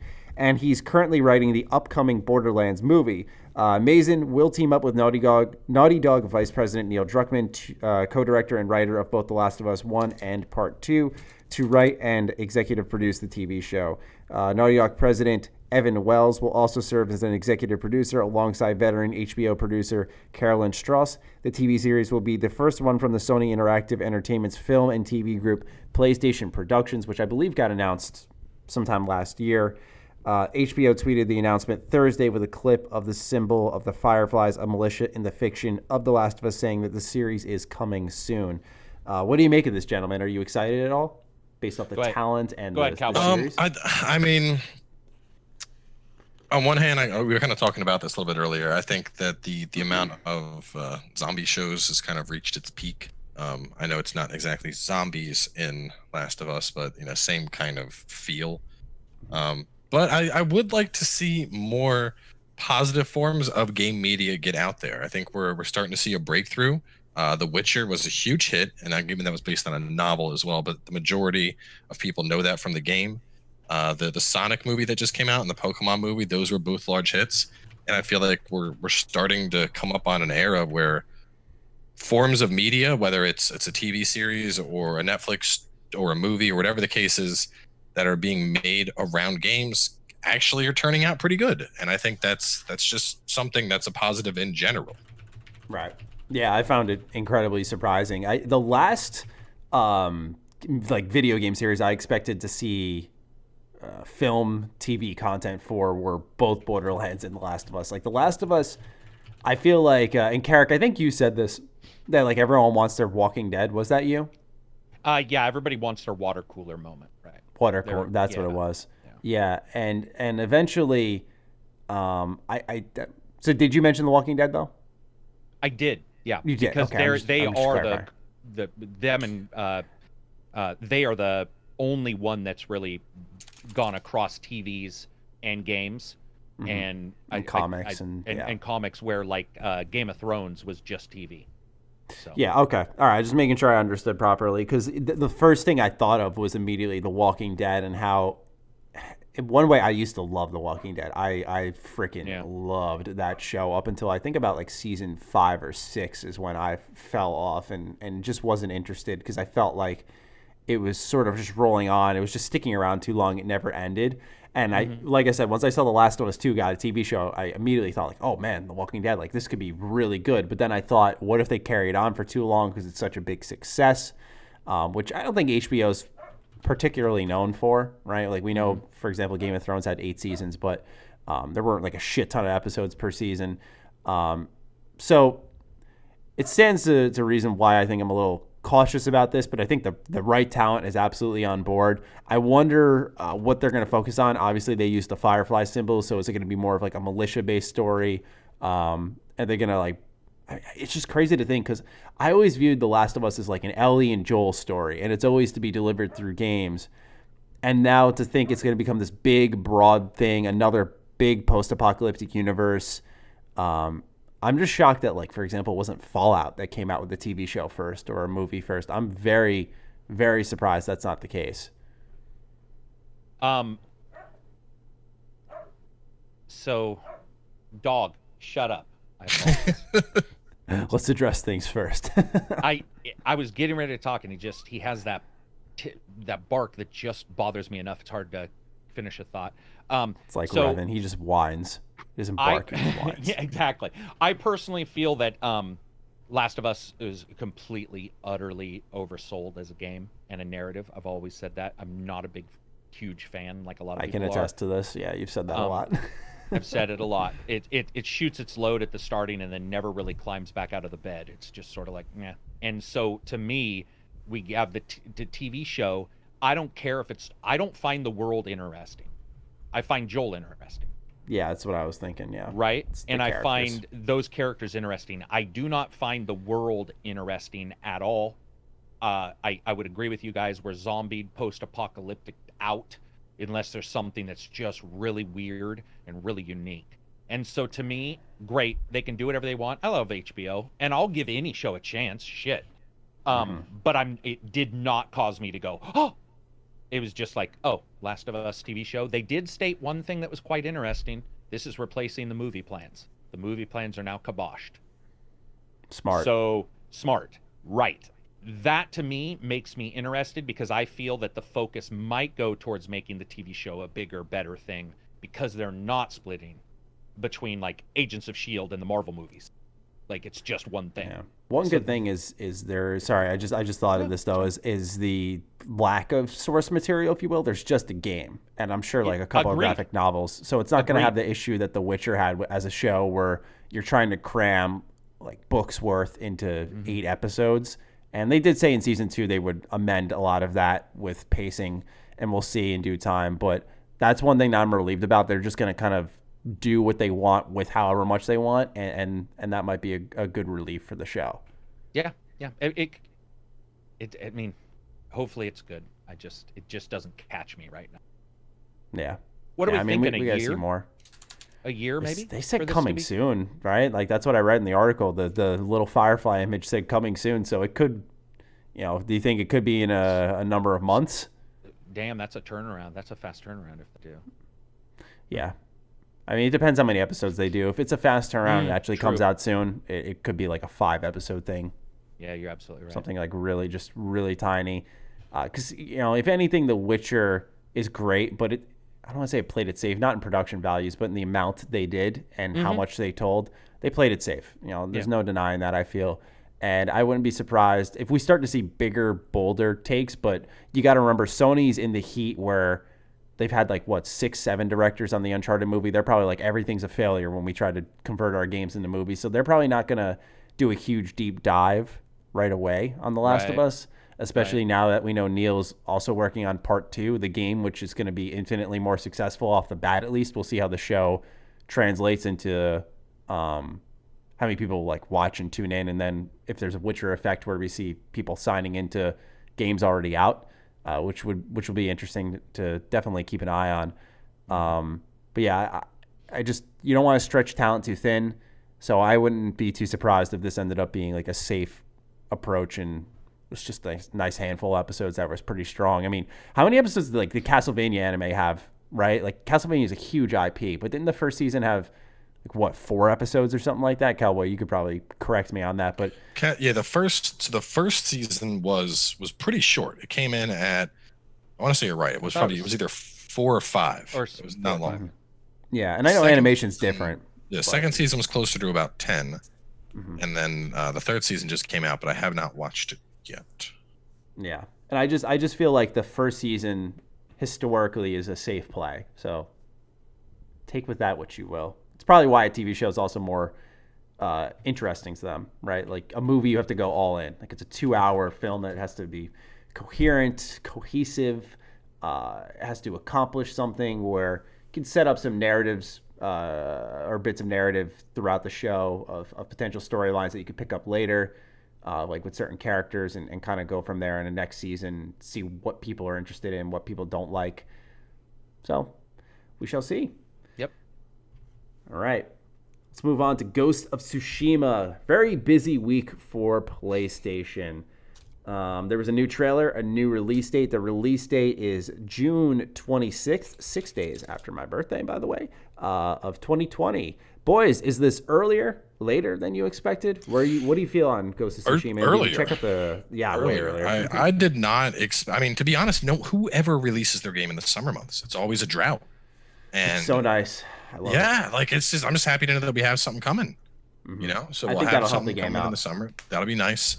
I think inevitably, just based off the Japanese trailer we saw, we are going to see a ridiculous amount of comparisons to Sekiro. Yeah. Like, oh You my betcha. God. Chet, So you many. betcha. And Nioh in a way, just because. But I'm so tired of the Neo comparisons because we keep getting the, oh, well, they both happen in Japan and that is nothing. No, stop. Like, bad. Stop. I think people also just and I don't blame them because it's been so long, but I also think people forget what kind of developer Sucker Punch is, right? Like these are people who made Sly Cooper, they made Infamous. Like there's going to be a very different and arguably supernatural or fantasy-like feel, if you will, to their gameplay somewhere. Even if it's like, your character's blade is chopping people's appendages off, like, hot knife to butter. Like it's just, there's going to be something there that feels a little loose, a little floaty. I just feel that they're how better their games are at movement and animation than a lot of the Bloodborne or a lot of the Dark Souls companies. Yeah, and climbing in Sekiro was like, and pressing square to grab stuff. Like that's, to me, that feels so ancient. They did Second Son, right? Yeah, they did Second Son. Yeah, and even though I didn't love Second Son, it was slick movement and stuff. Yeah, I think it might be the title to make this kind of stuff popular too, because it will feel.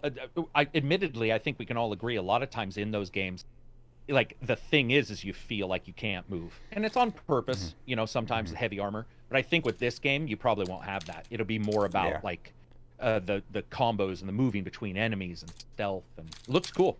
Looks very cool. What's fucking bugging me though? What's really fucking bugging me is Ubisoft has yet to do an Assassin's Creed in Japan, feudal Japan, and when they're finally gonna do it, well, what they did, but it was out. Just wasn't it the like 2D? 2D, yeah, fuck that, no. I'm just saying. All right, China. So we have one in. Was that bad? They're Russia one, and that the 2D ones are not very good. I heard they're like horrible, and but I will say this. Oh man, I can tell you why. You want to know why? Of course. The reason why you are not getting an Assassin's Creed in Japan is because that is their last ditch effort game. If they hit, absolutely. If they didn't hit with Assassin's Creed Odyssey, if they have an issue with a couple of these games, this will be their get out of hell free card. Think about it. Absolutely will. Their get out of hell free card was not like resetting the franchise, making a movie, taking a year break. It's they didn't say let's make the Japan game now. They're like, let's shut it down for a year remember, they first. reset the narrative team, which I'm going to be honest was not my issue with any of Ubisoft's games. The story is not my issue with Ubisoft games. So resetting the narrative team means absolutely nothing. That's like repairing your fucking tires if you're out of gas. So I've always, this is slightly on topic, but not really. But I've always found the idea that the only reason that ninjas are actually real, and the only reason we about ninjas in Japanese culture is because they're the worst ninjas. Everyone else's ninjas are so stealthy you've never heard of them. Yeah, man. I don't know. It got me like sort of perturbed because I'm like, okay, we got Ghost, we got Nioh, Sekiro. Like when Ubisoft finally decides to do it, I'm gonna be sitting there like, well, I don't care, being all pretentious and shit. But it depends on how they nail it. But back to Ghost. Did you saw the new trailer? You said? Yeah, it looked good. My one concern with it is it looks very cinematic. Like it almost like you're playing a movie cinematic, and every now and then that doesn't translate the best into gameplay sometimes. And so I mean, from what I've seen, it looks good, but I definitely am I'm curious to get my hands on a demo and see how it feels. Which maybe we'll see one. I mean, with it coming up faster than we thought, they might maybe they'll do like pre-order Last of Us 2 and get a demo to Tsushima. That'd be pretty dope. Smart I'm not move. gonna lie. It would be. That'd bring me back to the PS2 days. I feel like they really used to do that, where you'd like buy a game and on the inside would be like a demo disc for another or something along those lines. I feel like Remember demos Crackdown and Halo? They were the best way to sell your games. Like let people try your games early. It's real fast. Are needed. Well, it just blew my mind that for a while, as we were like transcending into more of a digital era, that like it took them forever to start doing more trials. Like out of all companies, Bethesda was doing it first. They were doing like not even demos, but hey, try an hour of this game, and if you like it, you can buy it right then and there and continue playing from where you left off. And now we're starting to see more demos, right? Like we just talked like, what was it, like 30 minutes about a demo being Final Fantasy. So yeah, I don't know why we haven't seen more of those because Yeah. I think it definitely sells more people than hurts them. But I can understand some of the fear if you put out a bad demo. But yeah, I would love to see a demo for Ghost because I agree that there's the cinematic feel. And I remember when we first saw it in 2017, 2018, they had the funky E3 conference. But yeah, they had this like one camera shot where it was like a one-on-one, and you could see like the sunset in the background. There were like leaves blowing, and the camera stayed sort of like fixed to the side, and it looked really, really, really good. And the game's still a looker, but we don't know, like Cowboy said, if that will translate well into good gameplay. I'm just very curious. Is it going to be like hack and slash? Is there going to be abilities? I think some supernatural feel? It looks like it's going to be a even more Tenchu-esque Tenchu than Sekiro was. Looks like it's going to be very much like set up and plan your kills. Almost a bit of a Uncharted cinematic kind of sequence of events that'll happen. And then the battles look like it's, I don't know. I mean, I don't want to force a comparison to Sekiro, but looking at that gameplay, I'm like, this is movie Sekiro. Do you think based off how quiet things have been and how on and off it's been and also how close it was initially, I think, supposed to be to the PlayStation 5 release, do you guys get a little bit of Days Gone from this one? You know, sort of how Sony tucked it away for a while and then finally pulled it out? Because if I'm Sony, I don't want to release anything within a month window of The Last of Us, right? That's going to be a huge game. And I feel like you're sort of setting up Ghost to be sort of looked at as an aftermath, like, oh, okay. And mind you, as I said, this is their first game since Second Son. You can count First Light, the expansion or whatever, for Second Son, but they haven't released anything in a while. Like, wouldn't you want it in July, August? Like, I expected August. I mean, PlayStation, they don't like releasing games that aren't like 9 out of 10s. You know, like I think their weakest game in a long time was probably Days Gone. Yeah. 100%, but a lot of people argue otherwise. They're like, it's underrated. I don't. It's no underrated now when it's patched, but they're a liar. They say it's underrated. At launch, there were problems. There were a lot of problems. But beyond that, I mean, Horizon, amazing game. Bloodborne, amazing game. God of War, amazing game. Spider-Man, amazing game. Spider-Man, I fucking love. and you know, you look at that lineup, and then Ghost is in the same bucket, and you're like, you know, there's no way they're gonna let this just take a shit on itself. It's a really good pedigree to have, right? Because you don't want to be that company that just flubs and makes the not good Sony exclusive. And I guess you could say Days Gone is, but Days Gone still found an audience, still sold really well, and there are a lot of people who really like it. I still see the reason I brought up like people thinking it was underrated is because a lot of people said like it was the story that was underrated. I thought that was arguably the worst part. I really didn't like it at all. The story was pretty mediocre. Yeah, like it was just so average. You spend the whole entire game. Spoiler alert! You know, you had your chance to play it by now, folks. But you just spend the whole game looking for your wife, and then you find her, and she's like, "I'm gonna stay and help." And you're like, huh? Yeah, and I'm just like, game should have ended here. It ends there, and it cuts to the Robert D. Wild screen. Yeah, man. I see a little bit of elements of that because I guess it's my fault for buying into some rumors, but we had heard like it was later in the summer. The game was kind of like a no-show for a while, and then it suddenly comes out. I guess it's a good sign if they're starting to market it now. We got a 3-month window till then, but I just it's not I don't want to buy in, right? Because like I've mentioned time and time out, like Sly 2, one of my favorite games of all time. Sly in general, one of my favorite series ever. Loved Infamous 1. Loved Infamous 2 even more. Wasn't a fan of Second Son. But I just feel like if this is my first game, and I think it's been 6 years, I wouldn't start talking about it more frequently when we're 3 months away. I would have been. Well, the other option is like this is the first announce. Now, do we think this is a hard announce, or is it we're going to aim for this and then actually push this back to August? That's the other thing, right? Because think of what they did for The Last of Us Part 2. They announced it, and a week later, they're like, "We're delaying this." Yeah. so I didn't even think of that. Either way, I love the idea of summer is the worst gaming season. There's nothing. It's 3 months of like I hope I can stay busy playing Nioh or Monster Hunter or Dark Souls. We wonder or something. about our jobs. Yeah, exactly. And you know, it's like you know what? It's kind of bullshit because when you think about it, you think summer would be like the best months because everyone's out of school. You'd think ad revenue would shoot up, but It's like the opposite. No one wants to pay for ads. I think it's also that, and everyone's more busy. It's interesting because you're starting to see the years fill out more, right? We're seeing a game in June. We're starting to see the beginning of the year be more busy sometimes than the fall, which is happening this time around. So I think it's just a matter of time. I'm liking Q1 a lot more these days than Q4, because Q1 too, it's like, it's start of winter. Generally it's weather is, you get a lot more of your shitty weather this time of year. I just feel that's more productive on video games. Like when it's September, October, it's still like 70s or so in Nashville. We might still be out playing volleyball. I'm like, I want to do this. But right now it's like 43. I'm like, no, I'm not going outside. Yeah. Oh, cool. Yeah. Sorry. Yeah. We missed all the tornadoes down in the suburbs, so good. All safe on Cowboys front. Yeah, it's interesting because I think there's quite honestly like an interesting perspective, because for us as content creators, and this is common knowledge, but we know that like the CPM goes up in the holiday months. So there's like that influx of that plus like a ton of games to cover, which I think is a little more exciting. But realistically speaking, out of like I thought probably the most interesting game for me, at least, that came out in the fall was The Outer Worlds. But I'm a little biased on that front. But when you look at like the terms of quality, it seems like now we're getting into like what would be considered a holiday period, but it's March.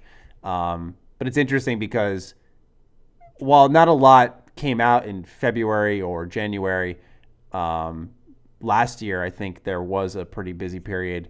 And on the contrary, that's when we get paid less. So it's just I just find that to be an interesting dynamic, because you make so much less, but then there's more coming out. And last year was less coming out, but we were getting paid more. It's weird. I also think that you're looking at a situation where they're responding also to the corona, the beer virus. Yes, and so I think that release might have had something to do with it. We also know that they've canceled going to multiple events. We're hearing rumors that they had originally planned to go to a bunch of small events. They can't go to those because they're all being canceled. So this might also be a concentrated effort to make sure things are in the right time for a eventual PS5 discussion. And it might also just make sense for them to roll in, have the summer game, then they've got Last of Us, and then start talking about their PS5 stuff. I think what we're seeing isn't necessarily a jump to summer, even though I would love that. We've seen GTA 5 originally was summer, I believe. Originally announced for summer. I think it got delayed as well, a couple months. Yeah, it came out in September. Yeah, I think it was a July. If I remember right, when I was at work, they were like July, and people were just shitting themselves. They're like, what? Like, but they can do it. They can do it. Agree. Yeah, right? Of course. Like, they could do it. They can release whenever. Christmas Day. Yeah, they can release whenever. So to me, I think some of it's also that, and that's why it might not make sense to us, because we're looking at it going like, oh, that's weird. I think there's more involved in these decisions for the next 6 months than have ever been involved before. Because I do know one company I just talked to is delaying by a year because of this stuff. Yeah. Because their PR, and they're just like, you know what? It's not working out. Let's just, and they're able to do that. A lot of companies can't. So, makes sense.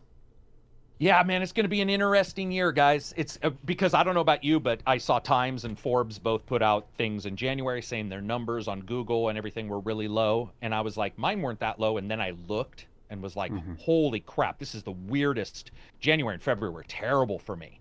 It was like people weren't getting my stuff. It was weird. Yeah. And it's only now started to pick up and move around. And I think that there's that too. You have all of these weird things going with PR, weird things going with like the game releases themselves. It's going to be rough. I think it's awesome. 2020, amazing time for games, but also I think it'd be really rough for some people. Yeah, for sure. All right. Karak, you got those Resident Evil 3 details up for us? Yeah. So, oh shoot, it disconnected me, and I wrote them into the Discord. Give me 1 second. I found them. No problem. I found them. Give me 1 second. Patient. Okay. We have a patient audience. We're good. Resident Evil 3 Remake has, we've known about it for a long time, and today they released some more data. They did release some data that was misinterpreted, so I want to make sure it's clear. The Nemesis cannot get into the safe room. That was what they showed this morning, and people were losing their mind. They were like, they can get into the safe room. This is going to change everything. No. Capcom came forward and said, actually, that was misinterpreted. they can't. However, some changes now. You can make ammo on the run in this game, so which I think will change a lot and make it more accessible. Dodge with slow-mo is the new thing. So not I don't only like are that. you, That's like Resident Evil 6. yeah. So wait, when you can dodge, does it proc a bullet timer? It can, yeah. And it's a perfect dodge that does that. So a normal dodge won't, but if you do, it's like a retribution timer is what they called it, or something along those lines. So you have like a little bit, it slows down, and you have a little bit more of an opening to take out the enemy. There's one ending, which I found quite surprising. Really? Wow. Yeah, they Didn't said 2 one have ending. 4? Dude, it not only had that, but it had the DLC shit. The Herc or Hulk or whatever. You can play these side characters. Yeah. So That's wow. Yeah. Raccoon City is massive compared to the original. They said so. The game is been blown out. Raccoon City is more explorable. There's a lot more places to go. Restarting at checkpoints is possible. Now, you guys are gonna have to remind me what that means, because to me, I don't remember not being able to restart at a checkpoint. But I haven't played 3 in ages, so I don't know exactly what that means. I never played 3 at all. Oh, so yeah, I don't know what. Okay. I mean, your checkpoints are usually your saves, but when they say restarting, do they mean like if I don't know, like you open a door and it triggers? Like, are these going to be auto saves? Yeah, it didn't say. It just said you could restart or you could restart at checkpoints. So what I was wondering is, do you guys think it's something really weird where you can say, I want to restart at this checkpoint, and it erases your my guess would be full health or something? The originals had save rooms, I'm guessing. Yeah. Yes. Yeah. Okay, so my guess would be that based off the originals, you would go into the room, you'd save, and there was no checkpoints. You just anytime you wanted to mark your progress, you had to find a new save room or be in a save room. I'm guessing this game's giving you checkpoints. So let's say you die halfway somewhere, you respawn there. You're right. That's exactly. Yeah, that's good reading there, Matty, because that's English for you. It's what I'm here for. And then what we already knew, which was multiplayer. The multiplayer that was leaked and people played and thought it was a separate thing is going to be in here. But to me, the 2 big ones, slow-mo dodge, 3, slow-mo dodge bullets and bullet time. I think those are going to change the way 3 feels dramatically. Is slow-mo dodge the same as bullet time though? Okay, no. I'm calling it slow-mo dodge. But basically, if you do a perfect dodge, it will slow down and you will be able to attack the enemy easier, or with retribution. They said something like retribution, so you'd be able to like get in there and attack them. It's the most out of place mechanic I think I've ever heard. Exactly. Yeah, it doesn't sound like a Resident Evil thing. It doesn't. It's Resident Evil 6. Like, that's what it reminds me of. Like, which diving around and shit. 6 is the one where there's like 3 campaigns. It was more like actiony. Like, you could dive. Like, you could do a reverse dive with Leon. You'd like slide on your ass and you could shoot. Was it in Africa? Was no, that that the was one 5. that everybody complained was racist? Okay, so where was 6? 6 was that wasn't the medieval town. That was 4. 6 was the one where there was like a part where like you'd play as Chris Redfield and like his soldier companion, and that was like more of a third person bro dude campaign where you were just like shooting the shit out of everything. And there was Leon and someone else, I forgot who it was, and they teamed up, and like a 4th campaign came in with what is her name? It is escaping me right now. But yeah, it was like not Jill. Okay. Claire?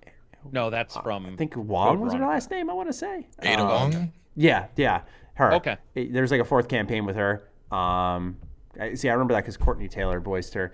But yeah, it was that game. It was like the gung-ho action-y one that really like lost the franchise. Like, it just was totally detached from what Resident Evil was. And it just reminds me of that, because like in that game, I liked it for what it was. It definitely wasn't Resident Evil, but you could dive around and do like crazy action shit. And not that you can in this game, but I saw there was a GIF before this of the perfect roll in action, and like you got some really good distance on the roll. The time drastically slowed down, and you could just whip around and put some shots into whoever is attacking you. And I don't know. I feel that that's just not the right type of game for it, because what I liked about 2 at least was it was more survival horror. It was more, resource management. Not that this game will lack that, but having an ability that you can trigger, even if the dodge has to be timed properly, just having an ability that gives you that edge just doesn't fit the universe and what's happening. Let me read you then their comment. Okay. If you compare Resident Evil 3 to the second installment, it leans more towards action, so we remade everything based on that premise, said producer Kawada in an introduction video. I'm sure I pronounced that wrong. Like the original game, expect the new remake to feel more run and gun even than RE2. Just don't go full Hollywood action movie like Resident Evil 6 and you should be fine. Okay. So we'll it says, see. you can dodge away from zombies trying to grab you. A perfectly executed dodge helps you add distance to escape or turn and fire your gun. You can button mash to escape a zombie's grab. That's the first time I heard of that. I'm sorry. And the combat knife. Ooh, the combat knife has removed durability. Wow, so you can just keep stabbing it into them and taking it out. Boy, it is an action. Boy, they have gone pure. Maybe that's their idea. That's a couple of elements. I'm going to be honest, man. That actually is a couple of elements from RE6. Like the button mashing when you get caught. The fucking knife just being unlimited. Because...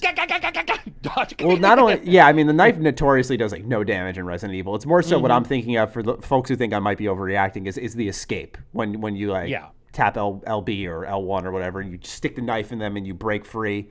You still have to shoot and kill them, but then you could take the knife out. And now if you always have a combat knife, granted that's an inventory slot, so if the resource management's good, we're in good company. But it might be something additional you have to consider, but at the same time, yeah, definitely more action focused for sure. Yeah, definitely. I mean, you know what? I'll give it a chance. Shit, Resident Evil 2's remake turned out amazing. Oh, absolutely. Yeah, I'm not down on it. It's just way more action. That's the thing. Number 2 was awesome, but if we're talking thematically, the bullet time doesn't really make sense. I think to kind of go to what Maddie was saying, I think if like on a perfect dodge, you sweep it and knock it onto the ground, so you have an opportunity to shoot it in the head because it's downed or something. I think that sense-wise, I think that lines up more, but I'm not the dev here, so yeah, I'm not complaining too much though. It's just a weird commonality because like I saw a lot of excitement for like the general details. Like I didn't read into them much. That's why we have Karak having them up, and I just heard general excitement. So I'm a little surprised that when a lot of those comparisons line up to RE6, I'm like, Jesus Christ, how excited are people for this game? yeah, true. All right. And with that, let's get into another leak that happened this past week. It is Project Maverick for Star Wars. This one really just came out of nowhere. It was on the PSN store. Let's read from Game Informer. Electronic Arts' next Star Wars title is a smaller, more unusual project at EA Motive known as Star Wars Project Maverick. The title was first discovered after a Twitter account, PSN Releases, which was found via Reset Era user Soul Zonic, which automatically monitors additions to the PSN store database, tweeted about the game with the art shown. Although Electronic Arts, who has the official Star Wars video games license, has not officially confirmed the project, Kotaku is reporting that Project Maverick is one of 2 Star Wars titles the company is working on. Kotaku describes the game as a smaller, more unusual project in Montreal, Canada. The other, according to the site, is a Star Wars Jedi Fallen Order sequel by Respawn. No matter the intended size of the game, just releasing another Star Wars game would be a minor victory for EA. What do you guys think about this? What do you think Maverick is? It's smaller, more unusual title. We already have Star Wars VR, right, with Vader Immortal. So we can kind of scratch that off in the terms of like unusual or kind of out there. You think it's going to be more of like a Jedi Starfighter game? I mean, I don't want to say it, but well, hang on. Karak, you go first. I'm going to Google some shit on it. So they did check. The VR tab was checked as no. So that disturbs me because a smaller VR game, they've already done the Star Wars Battlefront 2 VR missions on PSVR. That seemed like a fit. Vader Immortal, that seemed to do well. So it won't be VR. So if it's a flying game, Maddie, but not VR as well, that'd be weird. Like, to me, that's a lost opportunity. Good point. Right? What a lost opportunity. Yeah. So we were trying to figure out what it could be, and what came up with a lot of us was just like, is it an arcade game, like flying around as an X, is it something like that? Kusagari or whatever, Ikagura, I think is what it's called. Yeah, like is that what it is? Is something really weird because I'll tell you this is the weird thing. Bear with me. Project Maverick does not sound like a normal Star Wars name. Now that sounds really It does dumb, not, and the but art it doesn't. surrounding it does not look And the art, right. Right. The art It's a surrounding. Star So Destroyer in the background for those who don't know. yeah, so speaking about the news videos, when I covered this with Sleeve yesterday, we were like, adding all this up, like, is it a top-down shooter? You know, like, or something that we're just not putting with normal Star Wars stuff, because the name Project Maverick just sounds nothing like Yeah. And to me, Maverick is like renegade, you know, like I'm cool and I'm by myself with a fucking popped collar. So it's like, what does that mean? I could see it being something really weird. What if it was a top-down shooter like the old, what are the like Cowboy was saying? What's the term, or what's the name? Kagura, I think that's just one of the bullet hells. That's just right? one of the famous ones. Yeah.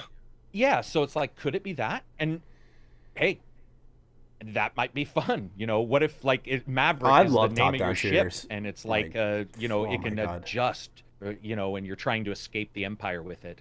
I wouldn't mind a top-down shooter like Helldivers. Fucking awesome game. Alien Nation's pretty good. Helldivers was the one where right? Yeah, like 4-player co-op. Like you could accidentally shoot your teammates. You call in an ability, it'll drop like a pod down. You could crush a teammate. Like just this fucking nut-crushing difficulty. Yeah. I like that game a lot, man. So if they did something like that for Star Wars, I'd be like 4-player co-op. That'd be fucking awesome.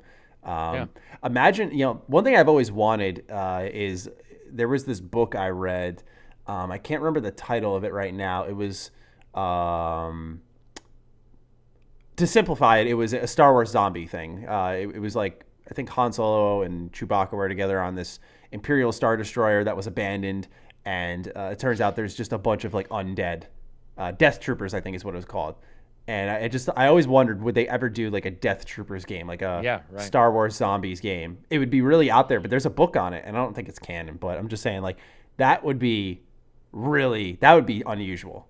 Certainly, that would qualify. So I'd be interested to see that. But it's just the art. Granted, there was a Star Destroyer, so I just mentioned that. It could be something that lines up. But the art, it's just this red overlays, this Project Maverick, Star Destroyer in the background. It lends itself more to like, I don't know. I can't help but think Jedi Starfighter, like some type of dog fighting Star Wars game. Like, would you guys like a $10? No, well, so I missed where he said it was PlayStation initially, and when I looked it up, I was like, oh, this is gonna be a fucking mobile game, and then I caught that it was a PlayStation exclusive. And I was like, oh, okay. That would be unfortunate if it were a mobile game. But that falls right in line with the kind of thing that I wouldn't expect from, you know, oh, Star Wars in a mobile format. You can fly a little X-Wing on your phone, and for just $9.99 get a special booster upgrade. Yay, let's do it. No thanks. EA written all over it. Yeah, that's true. Yeah, I don't have my hopes up. There's nothing to really set your hopes on, but it'll just be interesting to find out what it is. Originally, I would have thought immediately of there was this Xbox Live arcade title from, I think it was like 2010. It was a Battlefront game originally. This is way before even Battlefront 1 from DICE happened, and it got canned. And I would have thought like something like that, but then Jason Schreier wrote an article on how a Battlefront spinoff recently was canceled, which kind of sucks to see because it makes sense because Battlefront 2 is fucking alive and kicking right now. Like, it's doing so well, and they're adding a ton of cool content to it. They're adding like a ton of new guns now. So it definitely doesn't need a spinoff when the second game's kind of reaching where it wanted to be. But at the same time, it would be interesting to see them bring back a smaller, more arcadey title. I think it's going to be something arcadey. I think that should be the general expectation for sure. Yeah. But we shall see in due time. Any last thoughts on Project Maverick? Not for me. Nope. I'm good too. All right. Let's get into Patron questions, and we'll wrap this sucker up. So, as always, we like to have you guys send your questions into the Patreon Discord. We answer them. We got a handful today. So, let's scroll back a little bit because we missed last week, as I said. Kettlecorn asked us, has there ever been a game series that you love that had a design change in the later games that caused you to dislike it? For me, it's AC Odyssey. I hate the direction they are taking the series, but literally everyone else is eating it up. So, oh well. Love the show and keep up the great work. Thank you, Kettlecorn. We appreciate that. Have you guys ever had this feeling where, like, changing direction, you're like, damn it, I don't like that? Yeah.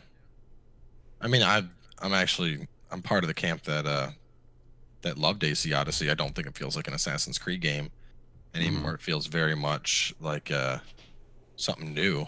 But I like this direction a lot.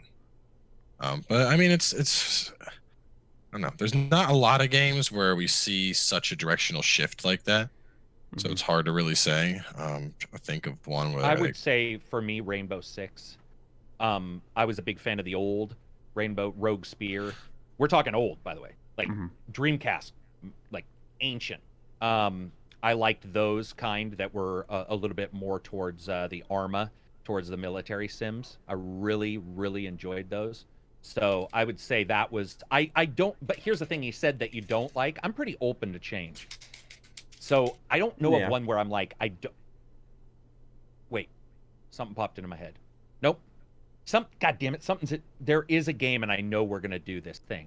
It's like 5 minutes from now, because you and I have talked about it. It wasn't Ultimate Alliance.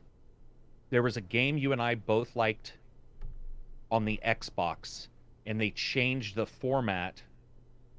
Son of a bitch! I can't. Oh, was it Gigantic?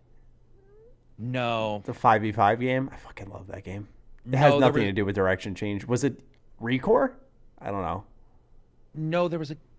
I can't remember, but I oh shoot. Nah, I'm not gonna keep trying because my brain will just fry. But it's rare. It's rare for me. I'll just say that. Okay. Yeah, I can't think right off the top of my head of a change in direct. Like I know an easy answer would definitely be like Bethesda just randomly doing 76. But now after playing Wastelanders for a little bit, I kind of changed my tune on it a little bit because I'm just getting what I wanted from Bethesda in the first place. But wait, is Wastelanders the expansion, Matty? Yeah, the not single player expansion. Sorry, that would be a horrible misspeaking, ladies and gentlemen. It's not single player, but the one that adds NPCs and quests and stuff. No, I played it at PAX East though. Oh, cool. Yeah, I played it for about an hour and a half, and I really liked what I played. You know, it wasn't like mind-blowingly good, but it was kind of what the game really needs right now to start moving forward. Awesome. But yeah, that would definitely be my answer right away. I know it's an easy answer, but you know that's definitely a pinnacle in changing of direction and it just not working out, and I was not a fan of it. All right. Let's talk to cover paints. This question is for me. Are we ever going to get a review of the Rift S you got? If not, what about a mini discussion about it during the podcast? I'm really on the fence about the Rift S as of now. And this was February 27th, 2020. So we hope that you're still on the fence. And we'll talk a little bit about VR. I plan to just record VR reviews, you know, like, for example, Half-Life Alyx maybe. I don't plan on doing like a tech review because I'm just not well equipped for that. And I feel like kind of like how Karak felt about like I suck at faking interest. I suck at trying to act like I know what I'm talking about. So when you hear me talking tech, I'm absolutely reading off a script most times. Like I can give you specs, but when I start going into intricacies of like a console and shit, I'm absolutely reading off a script, and that just doesn't feel natural to me. But I know we have VR, Karak, but Cowboy, have you taken a dive into VR at all? A little bit. I have an Oculus. It's fun. I find it's hard to make content with because a lot of people they get sick just watching it. Correct. Yeah. Good point. I didn't think of that. Yeah, I don't know. It's not like I didn't get it for content mostly. It's actually one of the few things I've gotten gaming wise that I just got for myself for the most part. You know, I made a Skyrim VR video. That was literally the only one, and that was I think 2 months ago. And outside of that, I mean, I've had it since December, so you know, it's just like if the idea comes and it works, why not? But yeah, I wouldn't plan on waiting for a review. But if you should do it, I mean, I'd say yeah. The library is growing. It's really fun. It's really enjoyable. Just make sure you get that VR cover that Karak taught us about. That thing will save the bridge of your nose and underneath your eyes and your eyebrows. Really helpful. All right. Handful of questions from Droop Snoot. Number one, now that Microsoft has confirmed some of the basic details for Series X, what key flagship announcements do you think they are likely holding back for a later date? Like maybe some machine learning tech, new controller features, and whatever else might set them apart from the PS5 and the PC. Well, I don't think they're trying to separate from the PC too much. I think they want to be heavily ingrained with that. But What do you guys think are some flagship announcements? I think it's just games at this point, right? They kind of got into features, accessibility, the console itself. I think it's just what games they're bringing now. Yeah, I think Microsoft's biggest sell is just the Game Pass. I think keep pushing that. Switch's market is their portability. PlayStation is, hey, look at our exclusives, and Microsoft, like, that's what I tell people. People that are like, hey, what should I, what do you want me to, what should I think I should get? What should I get? You play all the games. I'm like, well, if you don't have a ton of time to play games, I think Xbox is the better value, because you can get Game Pass for, is it $15 a month, and you have a ton of like pretty, I'd say, 70, 80 scoring AAA titles to mess around with. I think for the casual player, that's the way to go right now. I 100% agree. Yeah, I always tell people, like, I'm definitely more partial to PlayStation, but if you're just looking for bang for your buck, then Xbox is the way to go, because you don't even have to buy the console right away. We talk about it all the time on the show, but they have the Xbox All Access program where you can just pay like $20 a month for your console, plus like another $10. And if you're paying $30 a month for, $35 a month for your console plus Game Pass, you don't even have to buy a physical game when you buy the console. It's just that simple. So if you get the money for that, then I think that's absolutely the most affordable and beneficial feature. And if they can keep pushing that, they'll be fine. I'm sure there'll be other little things, right? Like, I don't think any of us could have predicted, we'll say, like, share play. Share play has been really impactful on my friend group. Whenever I'm playing a game and they're like, hey, what is that? I'll start up a share play in a PS4 party, and my friends can kind of hop in and watch my, quote, stream of the game, end quote. But it's just kind of like an individual thing. It's not on a public platform. So I'd like to see that expanded more, like having more people hop into a share play and see that on Xbox. That type of stuff would be great. Integrated apps like Discord. I think Discord needs to be a part of the console ecosystem instead of like making PS4 party, Xbox party. Just have like a Discord app that I can run in the background, and I can hop in a call with my friends that way, kind of like how Xbox has Skype. I hate that when I'm trying to play with friends and I'm like, just get on Discord, and like, what's that? I'm like, what? Exactly. Yeah. Like if that was there, then it would. I think Microsoft will probably do that, because that bridges between PC and console, where you can both have a Discord and be on completely different consoles and still communicate. That's kind of the biggest issue. If PS4 had Discord and Xbox had Discord, obviously PC has it, it would be really nice, because then I could talk to my friends wherever we're playing. That's kind of one of the biggest separating factors. And sometimes I buy third-party games just because I know, I buy third-party games on PlayStation, because I know I can talk to them there where I couldn't have that feature anywhere else. So for me, that's pretty impactful, and I would expect small expansions like that, little surprises. And they'll emphasize xCloud for sure, right? You guys would think that? Yeah. So I don't think there's any secrets. It's just about games, and we'll see. Obviously, they're doing Fable 4, Halo, and whatever else. Number 2 from Droop Snoot. Why do you think Sony has been silent about everything PS5 related this year so far? I think it's been kind of confirmed through rumors, but they're just waiting on Xbox at this point. And there's also a lot of shit going on behind the scenes, production-wise, price-wise. I think it's a poker game. No one wants to. You don't want to give away your cards first, essentially. Mm-hmm. It's just weird because Microsoft's just stayed in the headlines for like 2-3 months now, like just drip feeding stuff, and Sony's just done nothing. And that doesn't mean, because here's the thing, there's clear anticipation. A lot of people are like, Microsoft's beating the fuck out of Sony. It's like, no, because everyone's anticipating what Sony's going to do. And whatever they do, people will freak out over. It's just a matter of when. I also do believe that no one planned, like Cowboy was sort of saying, we got a lot of shit going on. No one really planned all this stuff. I would assume that there's probably a lot of shuffling behind the scenes where, they might have planned to show some people stuff at different events. There were some rumors about that, and obviously that can't happen now. So I think there's that as well. When it comes to Sony, I also do believe, Microsoft has at least one fab line outside of China.